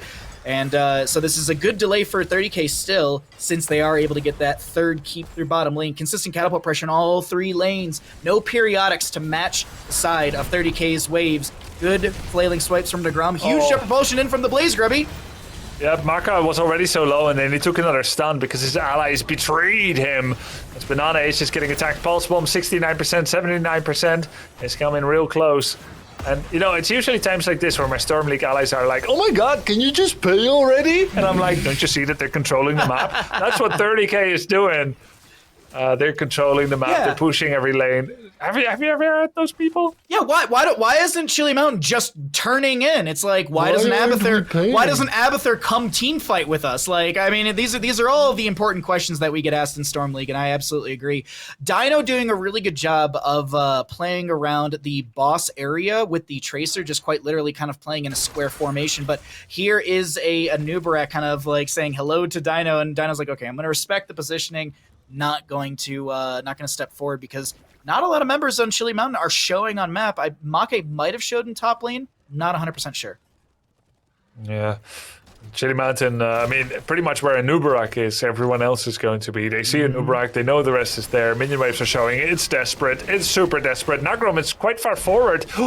If that one hit, then maybe Bad Benny gets the big sanctification. Ultralisk is in trouble.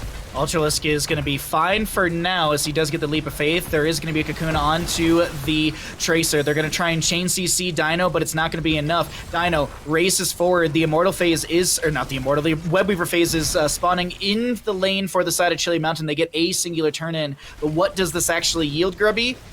Lane pushing. It's really about it. Yeah, but at least they listened to the Storm League ally. They just paid. At least they got the pay, I guess. Blaze went to tap well in top. Oh, sorry, go ahead. It's just a bit of lane deep pressure, really. Sure. Did Dino play it too risky? No, he's fine. Do that again, though, and you can maybe even get a wall. Do that again, and you can actually get a kill, because I'm looking at some cooldowns as well as some talents. Anduin doesn't have Glyph of Faith from 16, so he's 20 seconds on a Leap of Faith right now. Make taking a lot of damage. Light Bomb does come out. Ultralisk going to be trying to dive in with the Mephisto to lock people down. Rain of Vengeance onto Bad Benny. He pops the Sanctification just in time as Azerite is a little split. He is going to be able to get the Burrow Charge away. Silence from this lurking arm. It hungers. Low blow, Grubby! Low blow! Oh, Copen got hit there by the get stuff from Tracer as well. Asterial's low, but he smartly teleports out. Maka at 61 life. Dino getting massive damage. Copen! He goes down. And it's seeming like this is going to be a core call from the side of 30k. We have the Nubarak dead for 25 seconds. Yrel dead for 45. Blaze goes in for the jet propulsion once again. Leap of faith. Oh, it's a Kaimo cleanse. Ooh-wee. That's going to be a mid-air death from the... KO in midair! As Ultralisk is way deep, and of course, at this point, it doesn't matter anymore. We've got 4 catapults, we've got more streaming in, we've got 30k, ending it on a 3-1 score. Well played. Extremely well played from the side of 30k as things looked slightly shaky at the start with some good map pressure from the side of Chili Mountain, but that was only a taste, or it wasn't even really a taste. It was kind of just like, it was like, that's it. It's just, we got a little bit at the start. We got a singular kill onto Tracer, and then 30k said, okay, you got your singular kill. We're going to turn things on. We will destroy you. What are your thoughts on all this, Justin, as we got you back in the mix? Yeah, that game was a bit of a Dino difference, I'd say. I'd give Dino the MVP. Okay. Nagrom played really well, though. He had the low blow at the end there, and he had a lot of good Stukov puddles. So Nagrom played well, but Dino really just... I think Dino basically just won that game.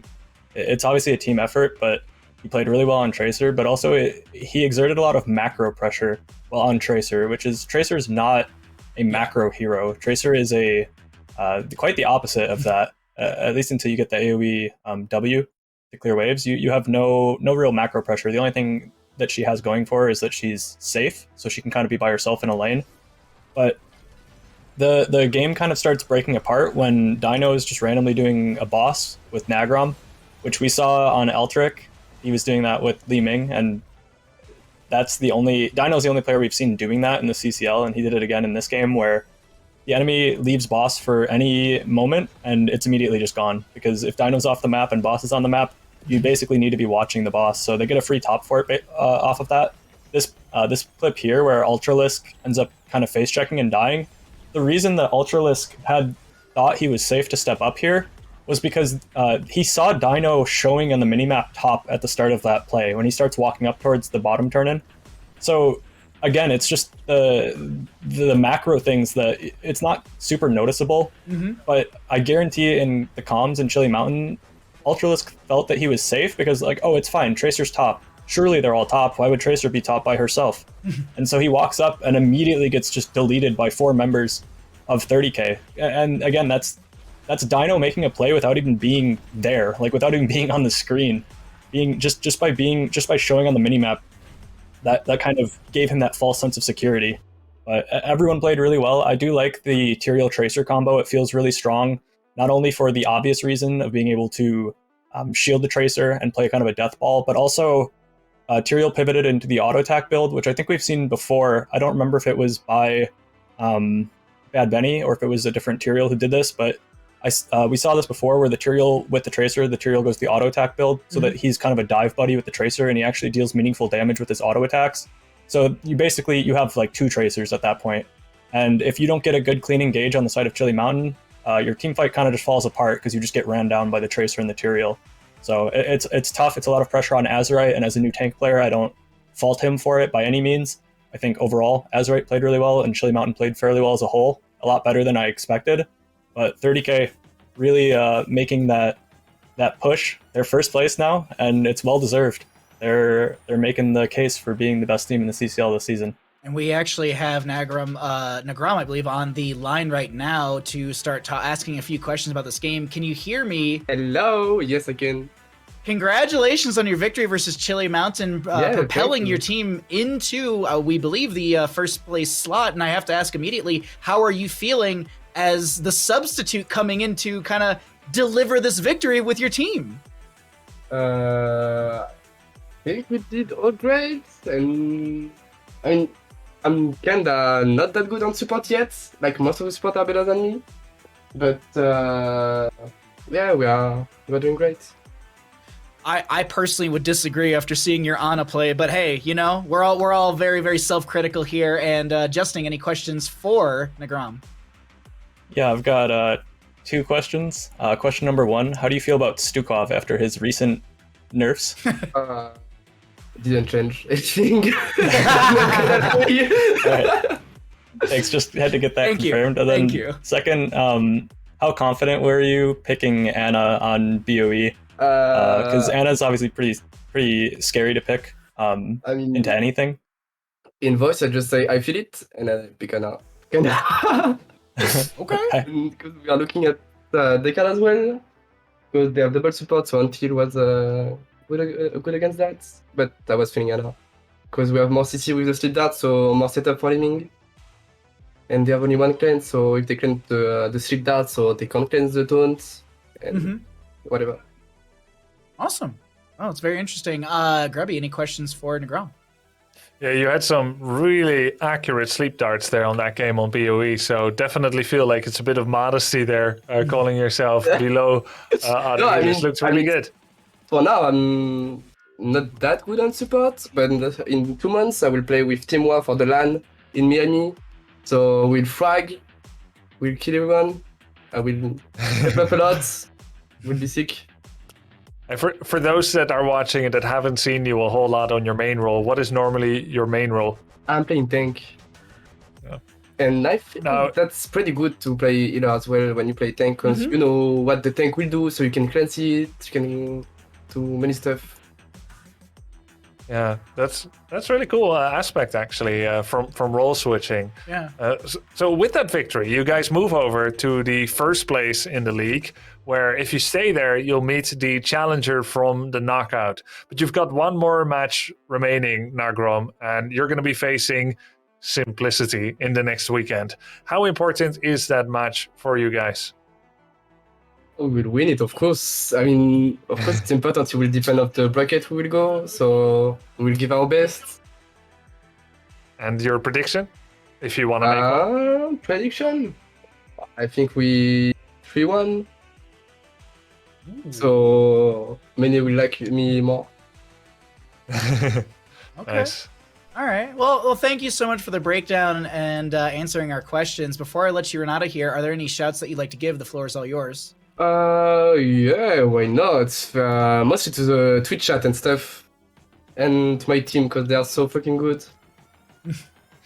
Well, thank you so much for joining us. Congratulations on your victory and your adjustment into the leadings for HeroesCCL Season 3. Enjoy your scrims, your practice, and we'll see you next Sunday up against Simplicity. Good luck. Have fun out there.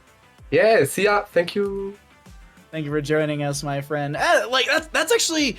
I think, Grubby, you nailed that perfectly. That's a really cool insight, because someone who plays a lot of tank and then switches over to a healer role, it can definitely be able to understand, as Negrom was saying in the interviews, like, I kind of understand what the tank player, Bad Benny, is going to be doing, so I kind of know how to read the situations. I really like that insight quite a bit. And speaking of insight, we have Justing's super amazing, awesome, supreme, colossal clip of the day presented by Wisdom. Yep, we sure do. I've got the really cool play of the day coming in hot. So we can go ahead and bring that clip up. It's between 30k and Chili Mountain. This was a macro play. So here we have a situation where 30k has two keeps and Chili Mountain only has 1, but there's 2 shots, so they need to make a very important decision here. If the shots are just traded, Chili Mountain will lose the game. So they're in a very bad situation, but they do have the double globals. So what 30k does is they leave Bad Benny on the bot point, which leads Chili Mountain to they're not expecting to find just Bad Benny here. They're expecting there's going to be a lot of members down bottom. And they kill Bad Benny, but at this point, they already have Tracer and Rhaegar going to core. Well, the 3-man from 30k was able to bully Falstad off of the mid shots. So now Blaze is pretty confident to take as many shots as he can here and just delay out mid. Well, there's a fight going on bottom, but this whole time you just have Nagrom and Dino just wailing away on the core. This was played basically perfectly from a macro standpoint by the side of 30k. Chili Mountain got super jebaited by seeing that there were people taking shots bottom, and it ended up just being Bad Benny. And so it was kind of like, surprise, it's just me. And then the brigade came in mid and pushed him off the mid shots. So it was just a perfect display of macro in those late game decision makings coming out from 30k. Supreme late game decision making in that map number 1 on Sky Temple. Thank you, Justin, for your breakdown as always for that top clip of the day presented by Wisdom. Really cool stuff, and yeah, Sky Temple cut quite crazy of a map. But what's crazy is actually our standings, because we do have an updated set of standings in Grubby. Can you break this down for all of us at home? Yeah, we've got 30K moving into the first place position over Simplicity with this victory. Despite equal scores, 30K has a much better map record now with plus 11 score differential over Simplicity's plus 8. 30K will face Simplicity in the last match, so score differential will finally not matter. It's the winner of that match, regardless of score, that will be guaranteed first place. Now, Wildheart, Oxygen, Storm, and Diamond, they still have a lot of shuffling to do over the second place even. There's even a chance that one of them gets second place. For instance, if Wildheart goes 3-0, 3-0, and Simplicity loses that final match, well, then Wildheart could be second place from way out of downtown. But overall, they're mostly fighting for the middle spots, the rest of the teams here. A very exciting conclusion to the league group stage next weekend, but we still have another match day coming tomorrow for this weekend. We do have more matches tomorrow, and I believe Justin and Springy can break down what we'll see here tomorrow on CCL. So tomorrow we've got Diamond Hands versus Wildheart in our first match, and then Granite Gaming going up against Oxygen Esports.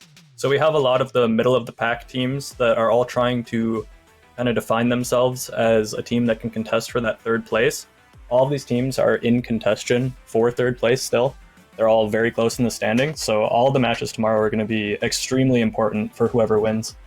Tomorrow's matches will be extremely important, as you mentioned, and if you're curious about our start time, if you're maybe just wandering in for the first time, like, wait, what time does CCL start? It starts at 11 a.m. PST, 2 o'clock EST, and 20 CET, so mark your calendars for tomorrow. But before we wrap up today's broadcast, I want to get your thoughts from both of you on kind of the takeaways from today. Honestly, my takeaway, I'm just going to jump ahead of both of you.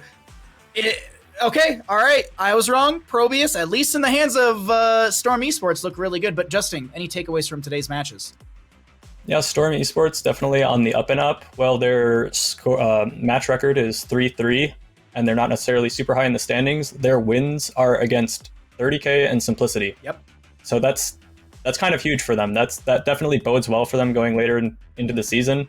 Not all wins are the same. A win against one of the bottom place teams is not the same in the standings as, I mean, it is technically the same in the standings, but it's not. Yeah, it means something different. Yeah, it means something completely different. So Storm Esports can be very proud of themselves. They're making a strong case, although they're further away in the standings. They're making a very strong case for that third place spot. Third place. I mean, it's crazy. Like, today's shuffling in everything is absolutely insane to me. Any takeaways, Grubby, from you from today's matches? Yeah, with Oxygen still facing Wildheart. Let's see, Oxygen is facing Granite tomorrow, then they're facing Wildheart. I really think anything can still happen. Today showed that Storm they are a strong team and that can do damage in the gauntlet or the playoffs, wherever they come. 30K is continuing to impress, coming back from some pretty difficult positions. And I think this could be their best season yet. As for Simplicity, they're still looking really good. Like, they may have lost today, but they are still a super duper top team as well, to use some of Justin's special highlight reel terminology. It is, like, seriously, today's games were so really fun to watch. We had some great back and forth in that Simplicity versus Storm matchup. We do have a lot of great games tomorrow, as was already mentioned and broken down by Justin and Springy. A lot will happen tomorrow, so make sure you're here December 12th for our 2 best of 5s on HeroesCCL. Before we close out the stream completely today, I want to give 2 quick shout-outs. One of those shout-outs being to Heroes Rise Contender Series. What is Heroes Rise Contender Series? It is a tournament put on by Wildheart, 30K, and Oxygen, where basically if you're not a HeroesCCL player, you can compete in this, and there's a little bit of a prize pool. There's 2 stints of this tournament. This one, the first stint, is going to be concluding this upcoming weekend, December 16th, or this upcoming week, December 16th and 17th. I believe those casting days start at 6 o'clock PST, so a little bit later in the day for some of you European viewers, or I guess earlier in the morning, realistically. So you can follow them on Twitter and find out more about these future qualifiers, or even the playoffs next week, and you can follow them on Twitter at Heroes_Rise. The last quick shout out, it's a command in chat. HeroesCCL, Wisdom, we are hiring a project manager on the HeroesCCL side. If you'd like to know more about that or apply to work with Wisdom, work with all of us wonderful people, you can use !hiring in chat. You can get yourself over to that listing. Take a look at it. Even if you're like, I've always been interested in esports. Maybe this is my opportunity to get my foot in the door. Hey, it never hurts to at least apply or at least check out the listing. So !hiring in chat will get you over to there, and you can join this wonderful team here at HeroesCCL and Wisdom. But as I have mentioned, that is going to be wrapping up today's broadcast. Thank you, everyone at home, for supporting HeroesCCL. Thank you for pushing us beyond $9,000 to the prize pool. Maybe tomorrow on Sunday we can hit that 10K mark. We'll bring more furry friends onto the stream for all of you. But until tomorrow, thank you all so much for watching HeroesCCL. From Grubby, Justin, and I, it has been an awesome day, and we'll see you tomorrow afternoon, tomorrow evening, whatever time of the day it is, for more HeroesCCL presented by Wisdom. Until then, we'll see you in the Nexus. Good night.